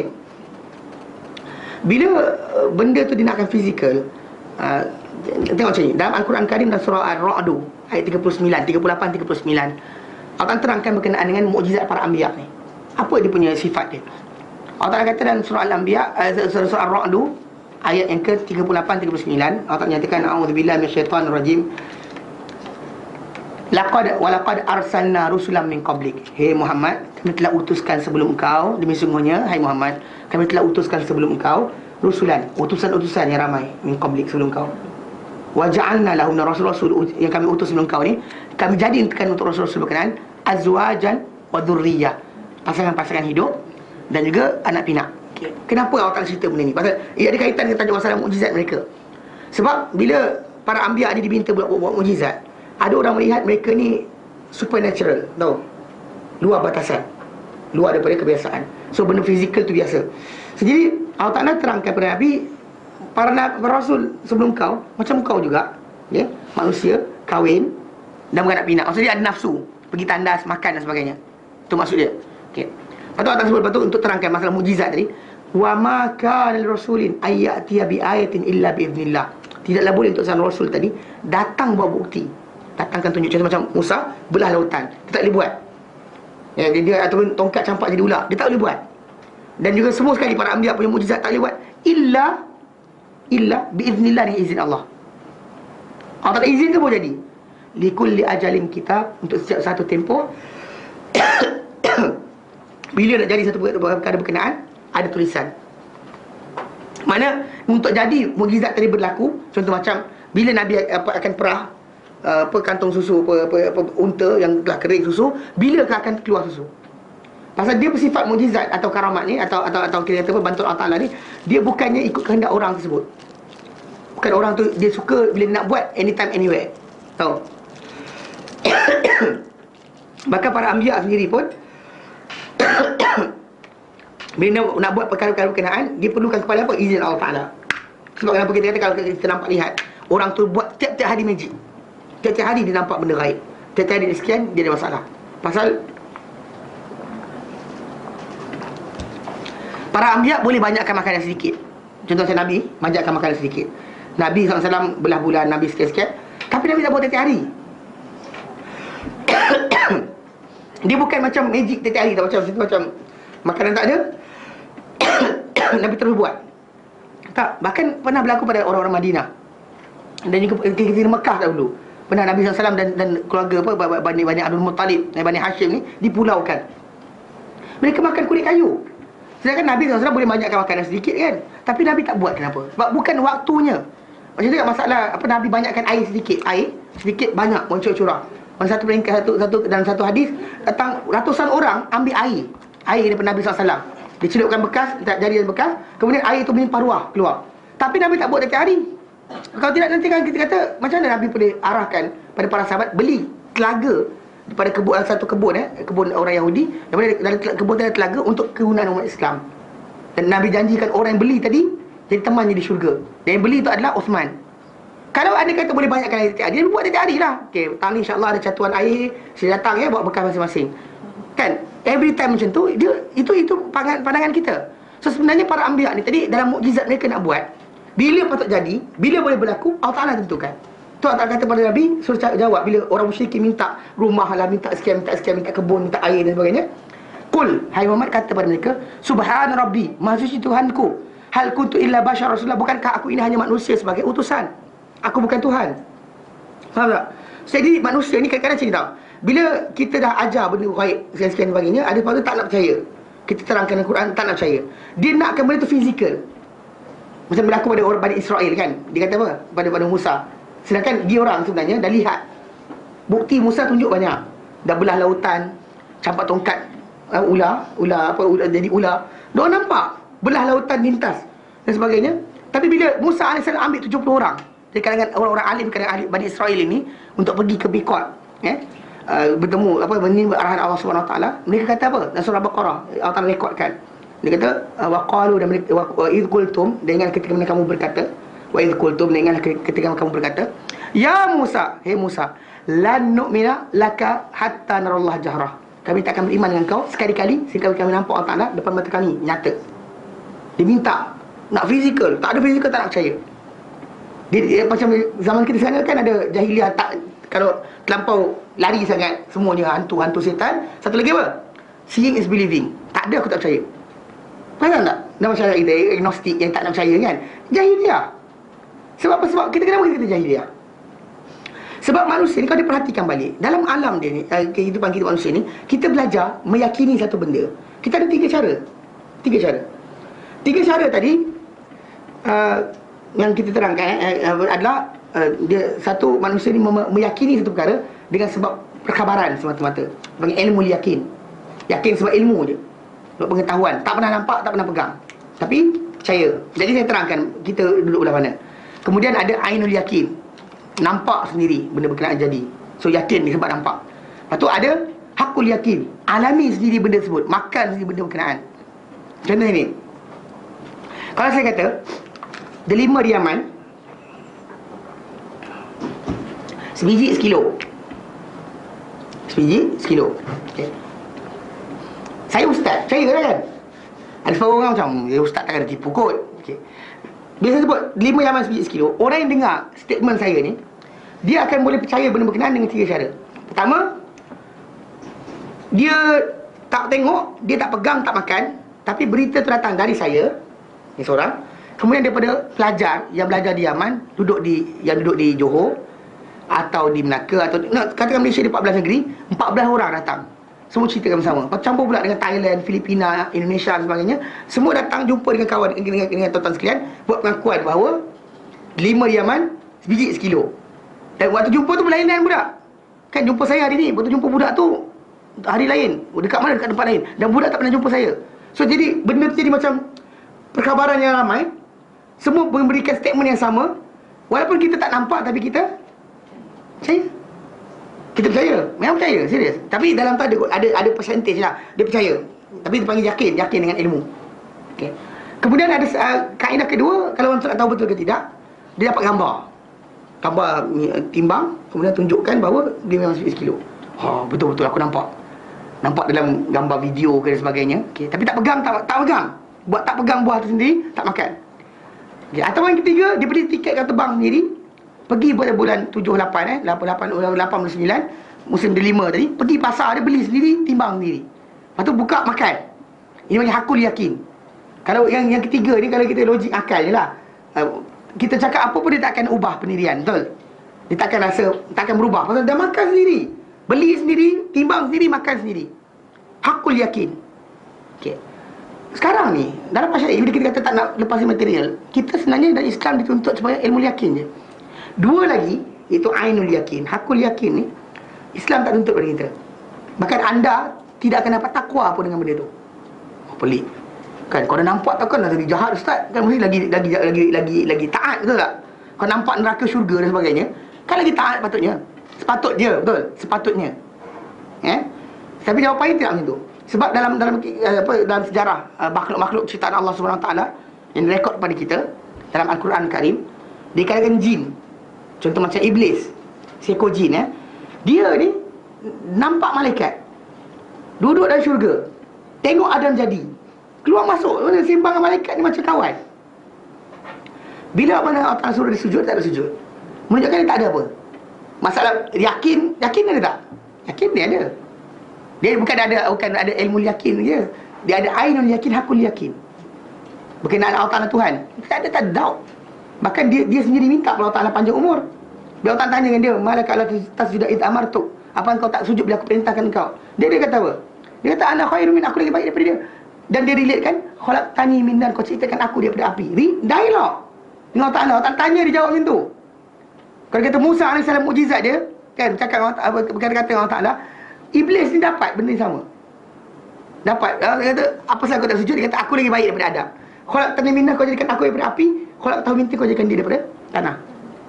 Mana dia sendiri yakin? Goyang ke lagi? Tak goyang dah. Adam jadi tu nampak. Dia tengok Adam jadi. Kita sekarang dengar je. Adam jadi tu dijentik pada Adam. Dalam hadis Muslim, Adam punya jasad tu dalam syurga, ketika dibiarkan Allah Ta'ala, dia pusing. Dia pusing. Nasa dia datang, dia jentik. Dia jentik, dengar tang, dia macam tembikar. Itu dia kata pada malaikat dalam bimbang dia kata, Tuhan korang padu. Ni makhluk Tuhan nak jadikan ni holo, kosong.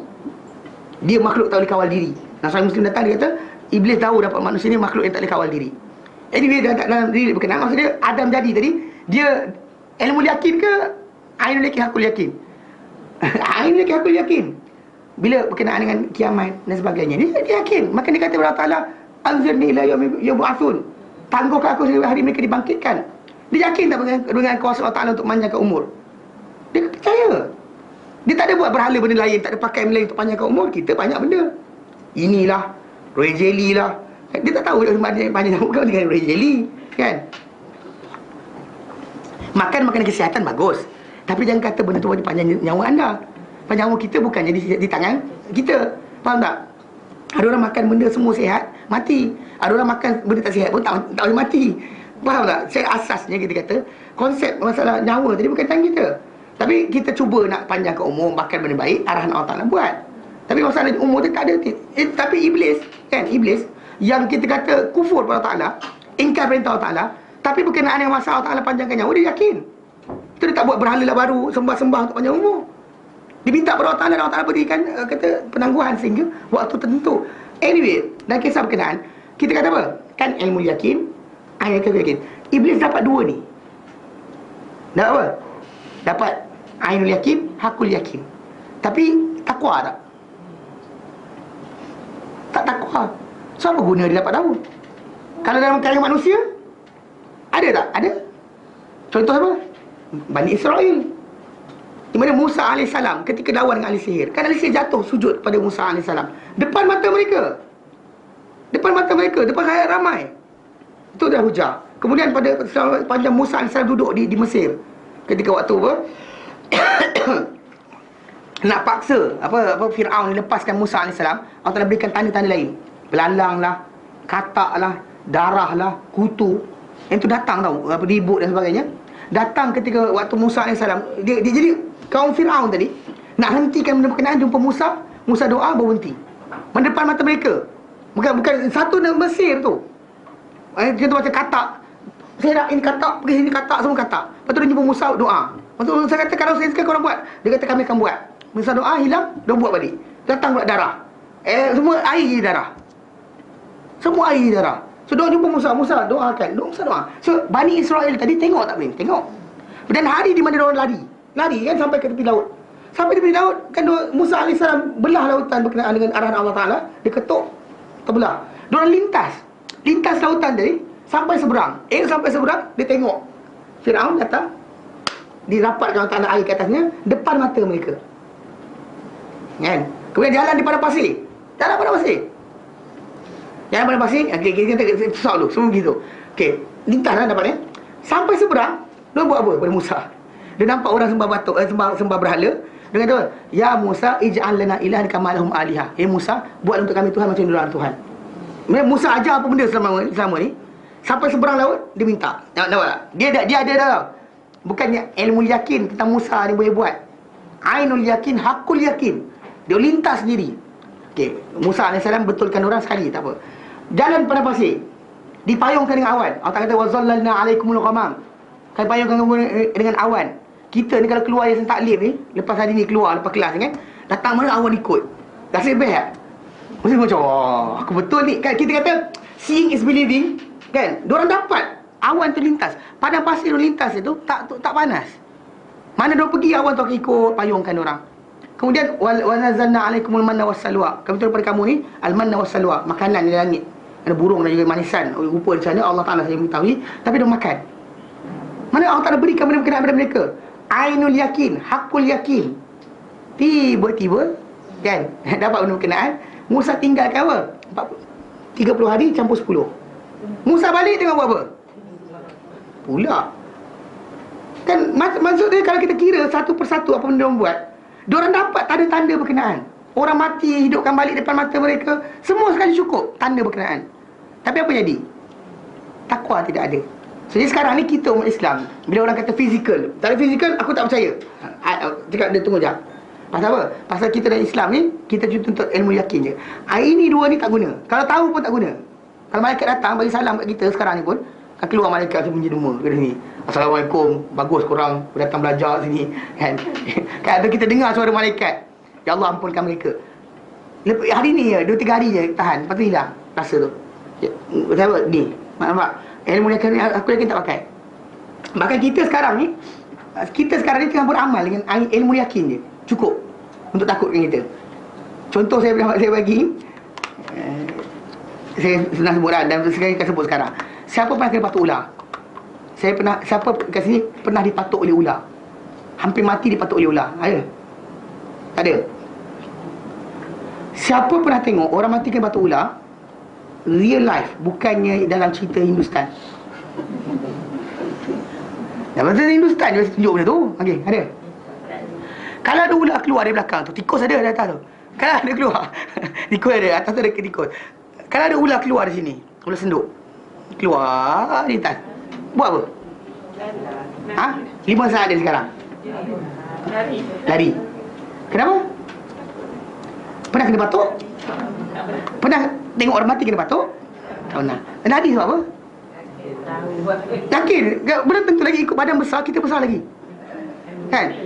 Kita tengok dia kan kita lari kan. Semua orang lari. Soalan sekarang pernah kena batuk? Tak. Lari pasal Okey. Sebab apa tahu? Abah kata bahaya, mak kata bahaya, atuk kata bahaya, nenek kata bahaya, kerajaan Malaysia kata bahaya, negara kata bahaya, perintah kata bahaya. Lepas tu tak jauh ikut. Kerajaan India kata bahaya, kerajaan Amerika Syarikat kata bahaya, National Geographic kata bahaya, Discovery.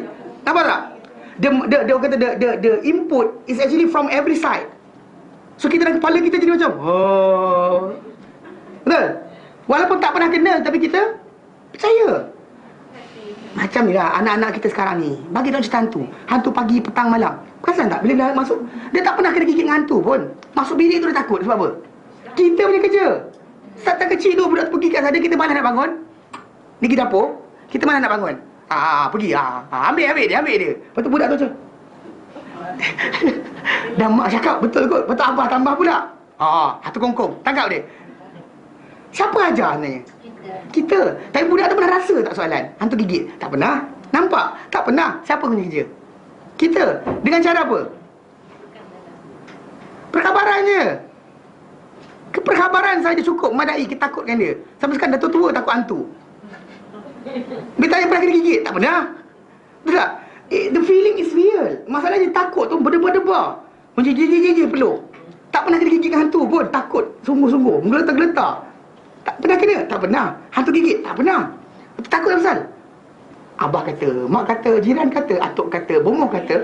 Nampak tak? Televisyen kata, filem ini kata, filem itu kata. So in the end dalam kepala kita, benda tu adalah benar. So ilmu yakin je. Tak ada Ainul yakin, tak ada Ainul yakin pun. Tak ada aku yakin pun. Tak ada mencekik-cekik dengan hantu, tak ada benar pun. Tapi apa? Takut. Sebab apa? Perkhabaran, ilmu tadi. So, sekarang ni kita ada Islam macam tu. Jadi kalau ada orang kata nak fizikal, cakap ni dari sini. Dia ajar dia sikit berkenaan masalah ilmu tadi. Pasal kalau kita tengok dalam Quran Karim, dapat dua tadi, nak seeing sendiri, makan sendiri, rasa sendiri, pun kadang-kadang masih lagi kufur. Sebab Allah Ta'ala tak tuntut pada kita dua ni. Allah tuntut ini je. Apa? Ilmu saja. So macam kita sekarang nak belajar berkenaan Allah Ta'ala. Belajar, buka baca indera kita, baca, belajar, tanya dan sebagainya. Jadi kita dapat fahaman penterusan yang akan masuk. Syurga neraka, macam tu juga. Nak takut syurga, nak takutkan neraka. Nakkan syurga. Belajar bukan sifat syurga dan neraka. Dan bahkan kita tahu berkenaan dengan detailing berkenaan dengan syurga neraka ni dalam agama lain tak ada. Dalam agama lain tak ada. Even Christianity pun dalam Old Testament, New Testament tak ada perkhabaran. Pasal banyak dalam tu adalah berkenaan dengan tajuk kisah para nabi, kisah Adam, kisah Sian. Dia tak ada berkenaan dengan masalah apa, syurga tu macam mana rupa, neraka macam mana. Bahkan mereka terpaksa relate, ambil daripada Islam. Bila nak mengajarkan benda berkenaan, dia terpaksa ambil daripada Islam. Pasal orang tak ada gambaran neraka macam mana rupa. So kita sekarang ni secara asasnya kita diberikan maklumat yang cukup banyak.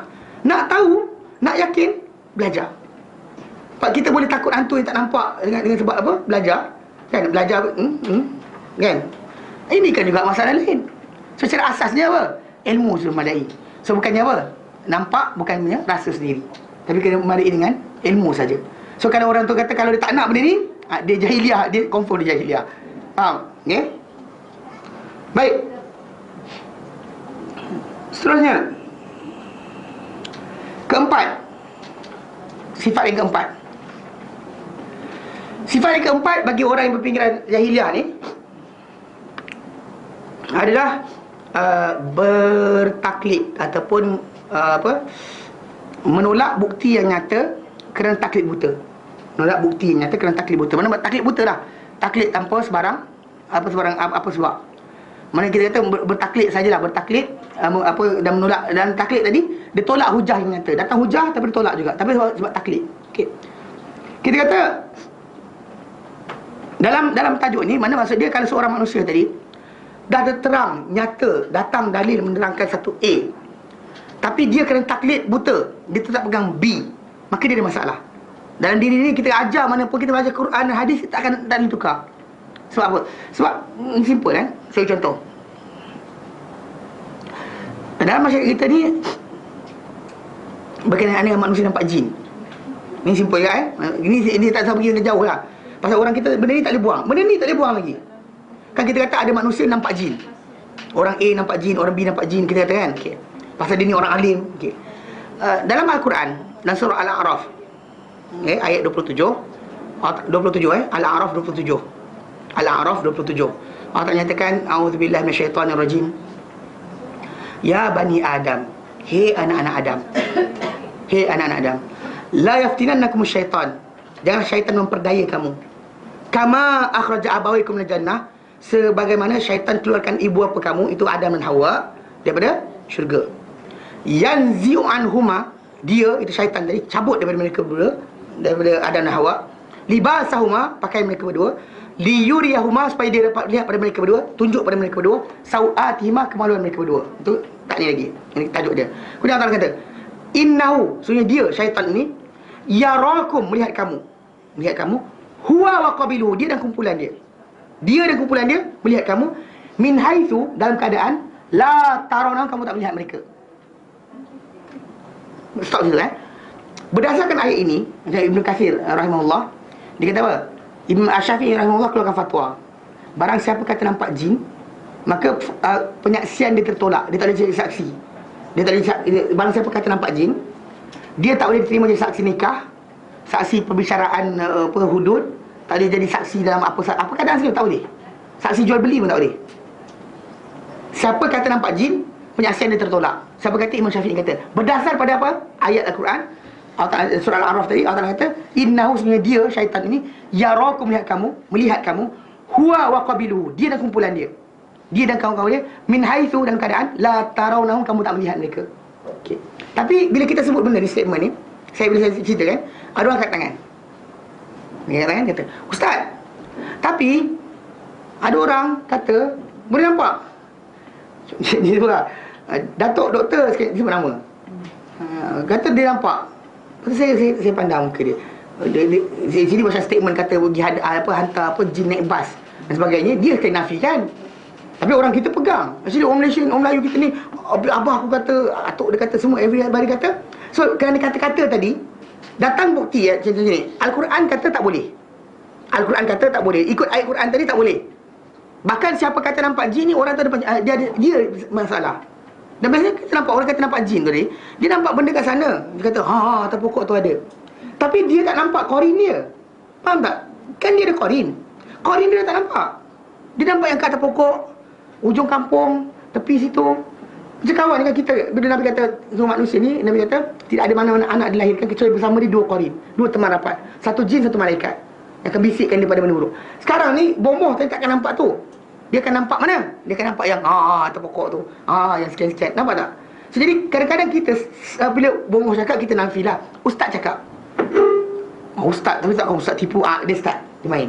Jadi kita baca Quran. Kita kata firman Allah Ta'ala, innahu, sebenarnya dia syaitan ni, yarakum, melihat kamu, huwa wa qabiluhu, dia dan kumpulan dia, min haitsu la tarawun, kerana kamu tak melihat mereka. Quran punya statement. Datang kita kerana apa? Takkanlah ustaz tertipu. Dia start tu. Dia boleh tolak ini. Kerana apa? Taklid. Bertaklid sampai macam tu sekali. Sampai Quran datang pun kita boleh tolak selamba je. Sebab taklid ni taklid tercela. Yang kita kata taklid tadi, kita kata asasnya orang-orang ni dia akan rosak dengan sebab ikutan-ikutan macam ni. Dan bahkan taklid ini dalam bentuk macam ni, dia menyebabkan kita kata patutnya kita boleh faham banyak tentang agama. Kerana ikatan yang macam ni kita boleh faham langsung. Pasal kita ikut ustaz tu kata boleh tidak, ustaz sekian. So in the end kita Quran datang, hadis Quran datang, kita mesti lagi kita apa? Tapi orang tu sampai saya kata dengan orang yang tanya soalan pasal saya kata apa? Quran, sunnah, ijma', kias. Yang kita ambil yang sepakat Nombor 5 apa? Ustaz tu, tuan guru tu, doktor tu. Ke macam tu? Dia kata Quran, sunnah, ijma', kias. Nombor 5 orang tu. Lepas tu dia datang hujah. Dia kata tapi ustaz, Abu Hurairah anhu pun nampak. Bila dia fizikalkan badan dia, macam Nabi SAW, hadis yang sahih, macam jin ni tadi, kalau dia fizikalkan badan dia, contoh macam dia jadi ular, dia mati tak kalau kita bunuh. Pasal dah hadis Nabi SAW, hadis sahih Bukhari Muslim, Nabi SAW pernah dalam peperangan salah seorang sahabat tu minta balik awal. Dia kata Rasulullah, aku baru kahwin, minta balik awal. Dia kata balik. Sampai rumah dia nampak bini lepak depan rumah.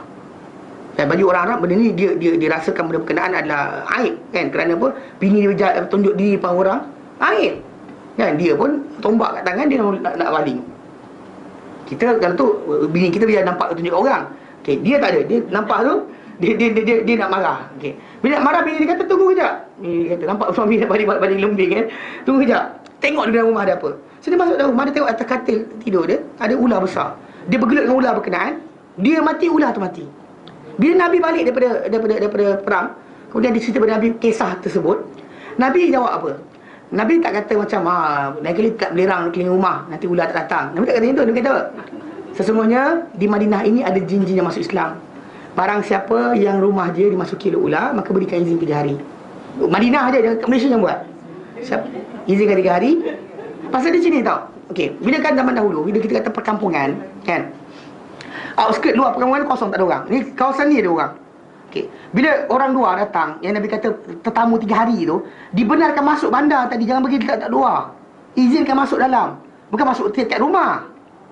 Maksudnya dia contoh macam kita ada surau masjid, benarkan mereka tinggal 3 hari paling kurang. Kerana itu cara kita kata beradab kita dengan orang yang musafir jauh ni, benarkan. Jin pun kadang-kadang musafir jauh, dia letih juga. So lepak kat mana? Jadi dia kata dia menyerupai dengan ular, dia masuk dalam rumah orang tertentu. Jadi bila Nabi kata barang siapa rumah dimasuki oleh ular, benarkan 3 hari. 3 hari. Tapi bukan Malaysia, di Madinah. Malaysia buat macam tu, Nabi bagi tahu Madinah. Nabi tak kata Malaysia. Buat kat Malaysia, ular terpatuk, jangan salahkan saya. Okay? Kalau lepas 3 hari dia tak nak, maka bunuh. Nabi kata itu syaitan. Maksud syaitan tadi jin yang tak akan taat, takkan patuh perintah Allah Taala, ataupun ular yang degil. Ular, maksud itu sifat syaitan ni. Lafaz syaitan dalam Al-Quran Karim kena sifat. Dia bukan nama, dia sifat. Mana perangai yang tak nak patuh, tak nak taat, tak nak ni, Allah tak gelar sebagai syaitan. Macam tadi orang Yahudi yang konsultan pada orang munafik, kau tak kata wa idza khalau ila syayatinihim. So mereka tak akan masuk Islam. Orang-orang tu Allah tak gelar syaitan. So dia tak banyak binatang degil tak dengan cakap, dipanggil syaitan. Hatta Umar bin Khattab anhu pernah sekali dia gelar kuda, dia Umar besar, Umar ni besar. Mereka dia berdiri tu bahu dia separah punggung unta. Unta kan besar kan? Punggung unta tu bahu dia punya paras. Kalau dia naik keldai biasa, kaki di sisi lantai. Jadi dia orang ambil kuda Eropah bawa ke dia. Kan Islam dah sebar luas sampai ke di Syam semuanya. Dia bawa kuda Eropah bagi ke Umar. Tengok kuda tu perangai dia apa tahu? Umar naik je jatuhkan Umar. Umar naik je jatuhkan. 3-4 kali jatuh, lepas tu Umar kata apa? Ma hamaltumuni ila ala syaitan. Kamu tak adalah baik bawa aku naik mereka ke atas ekor syaitan, dia kata. Dia gelar syaitan kuda tadi. Dia degil tak tengah cakap.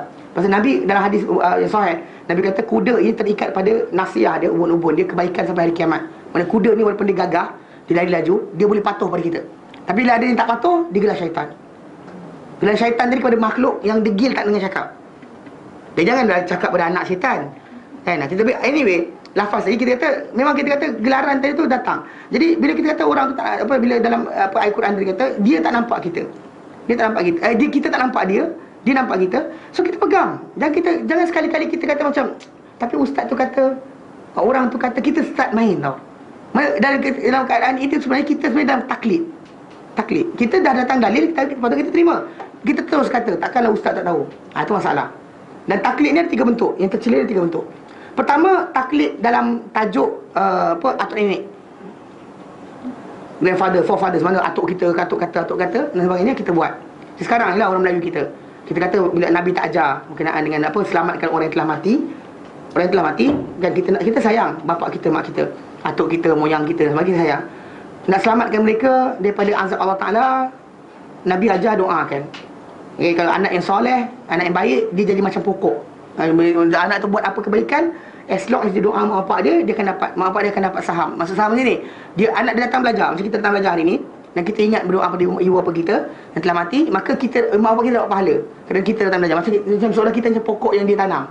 Kan yang pokok kita tanam, letak dekat tanah benih tu, pokok tu tumbuh besar, lepas tu daun jatuh dimakan ulat, buah jatuh dimakan oleh orang, binatang sebagainya, pahala datang.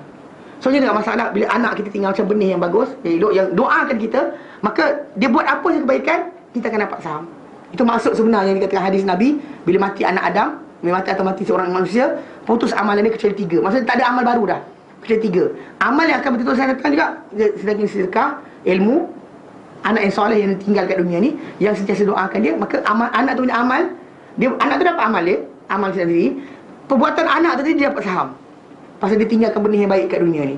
Okey. Secara asasnya kita kata dalam konsep ni, atuk nenek kita ni kita kata kita sayang yang mati. Nak selamatkan mereka supaya mereka jangan masuk neraka. Okey. Nabi ajar cara dia. Tapi datang ikut adat kita ada cara lain. Kebiasaan kita. Contoh macam kita kata kenduri arwah tu lah. Kita rasakan kalau kita buat nanti orang tu akan selamat. Di situ kita senang ikut siapa? Atuk nenek kita buat.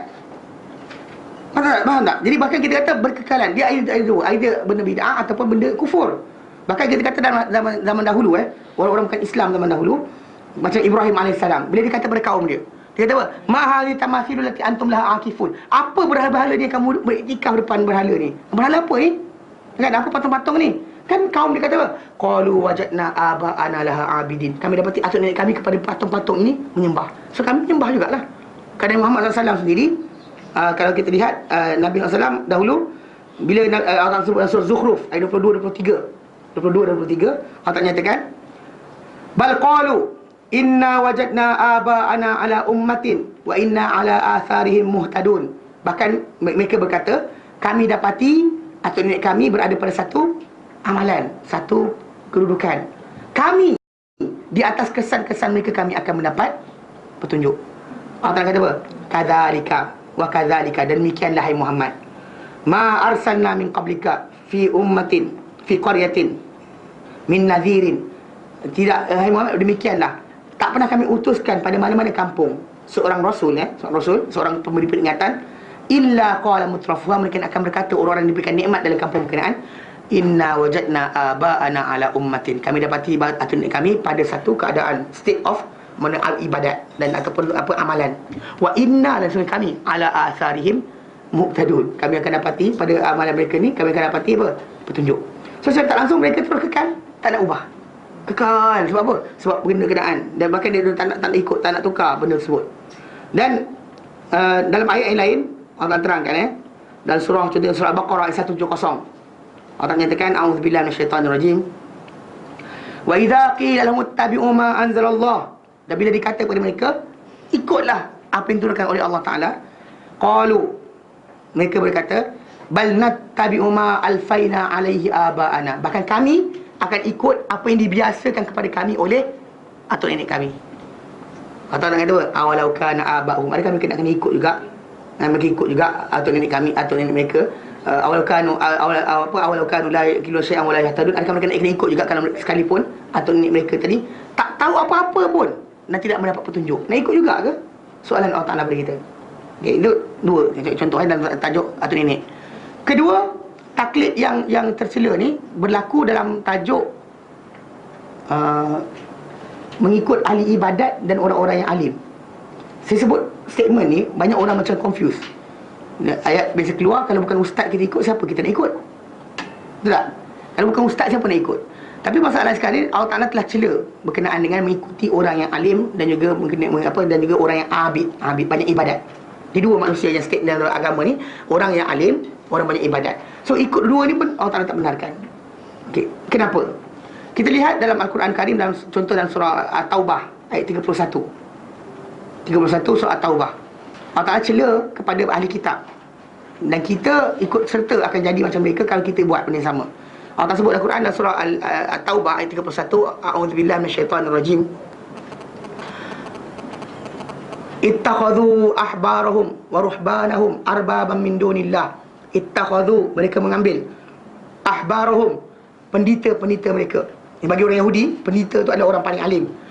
Ahbar ataupun apa singular dia hebr. Ahbar is actually plural. Rabai. Ahbarahum, ahbar. Dan actually lafaz ni kita orang Melayu kita pakai pendeta Za'bar. Tahu kenapa dipanggil pendeta Za'bar? Banyak orang tak tahu kenapa. Saya tanya kenapa pendeta Za'bar tu kan dipanggil sebagai pendeta Za'bar. Ini masalah dia sekarang. Sebab dia susun kaedah bahasa Melayu yang kita pakai sekarang. Kita pakai bahasa sekarang kan, dia susun. Yang pilih benda masuk tak masuk dalam kamera, dia buat. Kalau tak banyak benda kita pakai, okay, dia punya pendeta. Kalau dalam orang alim kitab Taurat dipanggil Hebr, ahbar. Ibnu Abbas dia tahu tentang tafsir Al-Quran, digelar oleh para ulama sebagai Hebrul Ummah. Hebr, mana pendeta umat ini. Pasal dia alim tentang Quran. Okay. Sekarang ni Allah tak sebut. Mereka itu ahli kitab ni mengambil pendeta-pendeta mereka, dan kemudian itu bagi Yahudi. Waruhban, dan rahib-rahib mereka untuk orang Nasrani. Ambil sebagai apa? Arbabam min dunillah, Tuhan-Tuhan selain Allah Ta'ala. Ambil sebagai Tuhan. Wal Masih dan Maryam, dan Masih Maryam pun mereka ambil sebagai Tuhan. Okay. Ayat 31 surah Taubah. Bila ayat ini turun, bila ayat turun 31 Taubah ni, Adi bin Hatim ni actually kita datang jumpa Nabi, dia ni Kristian lagi, datang salib ada kat dada dia. Jumpa Nabi, dia kata, "Hei Muhammad," dia kata, "engkau kata kami ni, mana ahli kitab ni, mengambil pendeta kami, rahib kami sebagai Tuhan. Mana kami sujud kaki mereka? Tak pernah kami sujud pun tunduk kepada rahib kami dan pendeta kami." Nabi terangkan. Nabi kata, bukankah kalau mereka, itu rahib dan pendeta dan rahib tadi, menghalalkan benda yang Allah Ta'ala haramkan. Allah Ta'ala haramkan benda, diorang halalkan, kamu ikut, diangguk. Okey. Bukankah kalau mereka sebaliknya mengharamkan benda yang Allah Ta'ala halal, kamu ikut juga, diangguk. Nabi kata, itulah ibadat kamu kepada mereka. Itulah ibadat kamu kepada mereka. Ayat ini menunjukkan bahawa walaupun sebenarnya ikutkan logik, memang untuk satu bangsa, orang paling alim dalam tajuk agama tadi, yang alim ataupun yang banyak ibadat tadi, patut jadi ikutan dan contoh. Namun begitu atas orang-orang yang mengikuti tadi, dia kena ikut dengan panduan, bukan ikut buta tuli. Sebab kalau ikut buta tuli yang berlaku pada orang Yahudi dan Nasrani tadi, ikut logik. Dia akan kata apa? Ya Allah, kalau bukan diorang ni kami ikut, siapa nak ikut? Diorang halalkan benda yang kau haramkan, atau benda mereka haramkan benda yang kau halalkan, kami ikut sebab mereka orang paling alim. Untuk agama berkenaan, orang paling alim itulah dia. Pendeta Yahudi paling alim dengan Taurat. Dan orang Nasrani tadi, rahib dia paling alim berkenaan dengan Injil. Tapi orang berkenaan Allah Ta'ala cela. Sebab apa? Sebab kita sekarang ni ada tanggungjawab itu apa? Kena belajar. Anda tak boleh ikut dengan tanpa ilmu. Tanpa ilmu kita belajar, tanpa amalan kita tertolak. Tanpa ilmu tertolak. Ini kita faham. Tapi dari segi masalah amal, biasanya kita ikut juga. Ustaz tu kata boleh. Ustaz tu kata boleh. Ayat tu kan keluar sebab ni. Sebab dia kata pasal mengambil orang tadi sebagai sandaran. Sedangkan kita tahu bahawa dia manusia. Boleh salah, boleh betul. Ustaz kita tu boleh salah, boleh betul. Saya boleh salah, boleh betul. Mana tak ada siapa yang maksum. Tapi kaitan tajuk bila kepada Nabi, apa kita angkat tangan. Cakap atas diri dia sendiri, tak boleh. Sebab kenapa statement yang keluar daripada seorang pendeta ke, rahib ke, ustaz ke dan sebagainya, still masih lagi apa? Considered. Boleh betul, boleh salah. Dia bukan ada maksum. So dia kata dengan tajuk tu kita kata kita baiki, kita jaga. Taklid tadi untuk ini, jaga bab tu. Walaupun orang tu alim, walaupun orang tu sekian, jangan taklid buta. Apa dia cakap, kita perhatikan, tengok nilai. Pasal kalau anda kata macam tu kan, kalau anda kata tak ada hukuman, Allah tak benarkan macam ni, benda ni berlaku. Orang yang lahir dan keluarga bukan Islam, contohnya mak bapak dia bukan Islam, keliling dia semua bukan Islam, kita nak salahkan dia macam mana? Dia tak beriman. Logik akal, macam mana dia tak beriman, kita nak salahkan? Kita nak salahkan. Dia kata contoh, ya Allah, aku dah lahir kat dunia ni, semua ni semua berhala. Mana aku tahu ada Tuhan lain selain berhala-berhala ni? Ikut logik akal dia. Kalau kita nak kata macam tu kan. Tapi Allah Ta'ala tak tetap kenakan hukuman kat atas mereka kalau tak nak beriman. Sebab Allah Ta'ala berikan apa? Akal, pendengaran, penglihatan, alat untuk belajar. So kena belajar. Datang satu doubt, belajar. Datang satu gangguan, belajar. Macam kita Muslim dah, beriman dah. Datang benda sama-sama, baiki sampai hilang kesamaran tadi. Bukan kita biarkan macam tu saja. Kalau kita duduk diam saja, statement dia ikut dia tadi, macam yang berlaku dalam surah Taubah tadi, Allah Ta'ala cela tadi sampai ke peringkat macam mana kita tu, orang tu alim, tapi tadi kita masih kita cela. Dan yang terakhir, taklid yang buta tuli ni, taklid buta adalah taklid kepada pemimpin dan juga raja-raja atau pembesar. Ni kadang-kadang ada statement orang, bila kita kata dengan dia apa, benda halal benda haram, dan masalah muamalat dan sebagainya. Kita tak dah belajar, datang kelas agama berkenaan dengan tajuk apa, muamalah keuangan Islam dan sebagainya. Dah belajar ini halal ini haram. Lepas tu tiba-tiba katakanlah dalam sistem yang ada sekarang ni, bank negara benarkan benda berkenaan. Kita jadikan alasan, kalau dah orang bagi apa, kita nak buat apa kan. Benda ni kita kata dalam tajuk ni memang kita kata betul, kita tak merintah. Tapi dah masalah kita, choices kita nak buat untuk terlibat atau tidak, itu hak kita. Kalau jangan kita masuk dan buat, kemudian kita kata apa? Semua orang kata boleh. Pemimpin kata tak apa, tak boleh. Pasal pemimpin kita tak akan menjamin kita. Bahkan dalam tajuk ni Allah sebut dalam surah Ahzab ayat 66 sampai 68. Ahzab 66 sampai 68 Allah nyatakan berkenaan ahli neraka. Allah cerita, yauma tuqallabu wujuhum finnar, hari di mana dibolak-balikkan muka mereka di atas api neraka. Mana macam manusia masuk neraka ni dibolak-balikkan. Dalam surah Ahzab 66 68 Ahzab. Saya tahu saya cakap laju, tapi ini bear with me, hari ni insyaAllah gantikan sekejap. Okay. Dia bolak-balikkan muka di atas api neraka. Okay. Yaqulun, mereka ni ahli neraka yang kata, dia akan cakap ya wailatana. Dia kata ya laitana. Dia kata ya laitana. Dia kata alangkah baiknya kita dahulu. Ni tengah kena bakar ni. Ini kena salah tapi ni. Ya laitana ata'ana Allah wa ata'ana Rasulah. Alangkah baiknya kalau kita dahulu taat Allah dan juga taat Rasulnya. Wa qalu, dan mereka berkata, dia cakap, Rabbana, wahai Tuhan kami, inna ata'na sadatana. Kami dahulu ikut pembesar-pembesar kami. Untuk apa pemimpin kami, wa kubara, dan pembesar-pembesar kami.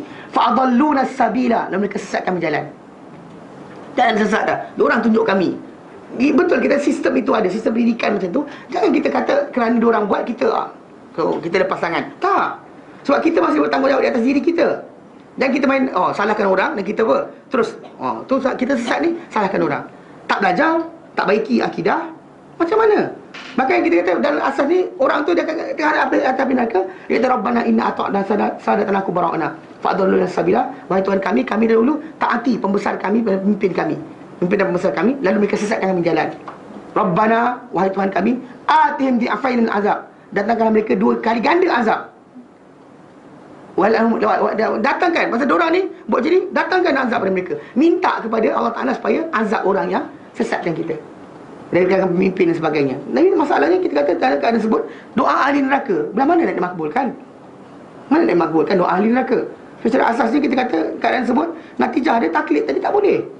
Mana taklid tadi? Atuk nenek, orang alim juga, orang yang abid, dan juga pemimpin pembesar atau kita kata kerajaan dan sebagainya yang kalau silap salah atas dia.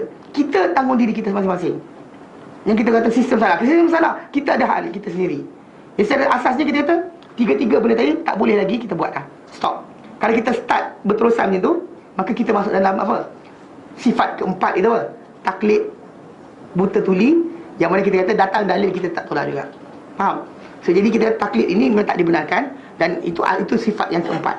Faham Jadi kalau dia kata contoh macam kita ambil 4 ni saja cukup dah sebagai tanda Dan kalau kita kata 4 tanda tadi, mana orang yang ada jahiliah ni batal ke panca indera, pegang pada khurafat dan tahyul, kemudian tak lepas alam material, kemudian taklid buta taklid buta menolak hujah. Yang 4 Yang mana apa? Pertama, batalkan panca indera. Tak nak ada pendengaran, ada penglihatan, ada akal tak nak pakai. Kedua, berpegang dengan khurafat dan dongeng, tahyul dan khurafat. Ketiga, tak melepasi alam material. Semua nak fizikal. Kan tak ada fizikal tak ni. Kalau tak kenal Allah Ta'ala di sini, macam nak kenal di sana? Ni ada jumpa orang-orang sesat. Tak kenal di sini, macam nak kenal di sana, dia kata. Okey. Dan keempat, orang-orang yang menolak dalil bukti yang nyata dengan apa? Taklid buta. Ini taklid buta lah. Dan taklid buta tadi pecah 3. Taklid pemimpin, taklid kepada ustaz dan juga orang alim dan juga ahli ibadat, dan taklid kepada atuk nenek. So jadi faham So konsep dia. Jadi kita kata itu antara cara kita baiki. Dan kalau kita kata kalau ada keluarga kita perangai macam tu, baiki benda berkenaan. Pasal selagi tak hilang benda ni, takkan boleh ajar. Pasal kalau mindset dia macam tu, kita takkan boleh ajar dia. Memang tak boleh ajar. Bawa lah Quran, sunnah, depan dia buka satu persatu, dia tengok, dia akan alah betul lah tapi, dia akan tapi. Mazhab tapi kan? Tahu ada mazhab tapi. Dia kita kat dunia, kat Malaysia sekarang ni dia ada macam ni. Ialah mazhab Syafi'i kan. Mazhab Mufti kan. Mazhab Syafi'i dia tahu lah. Lepas tu mazhab Mufti ni, orang Mufti kata apa semua okey. Satu lagi mazhab tapi. Mazhab tapi ni dia tak belajar tak apa, tapi every time dia argue. Betul lah hadis Nabi tu, tapi saya tahu benda tu haram, tapi ini mazhab tapi keluar. Jadi kita kata nak baiki benda berkenaan, kena balik kepada asas-asas tadi. Jelas? Ada soalan? Tak ada. Okey. Wallahu a'lam. Wa sallallahu ala sayyidina Muhammad wa sallam alhamdulillahi alamin. Subhanaka asyhadu an la ilaha illa anta astaghfiruka wa atubu ilaik. Assalamualaikum warahmatullahi taala wabarakatuh.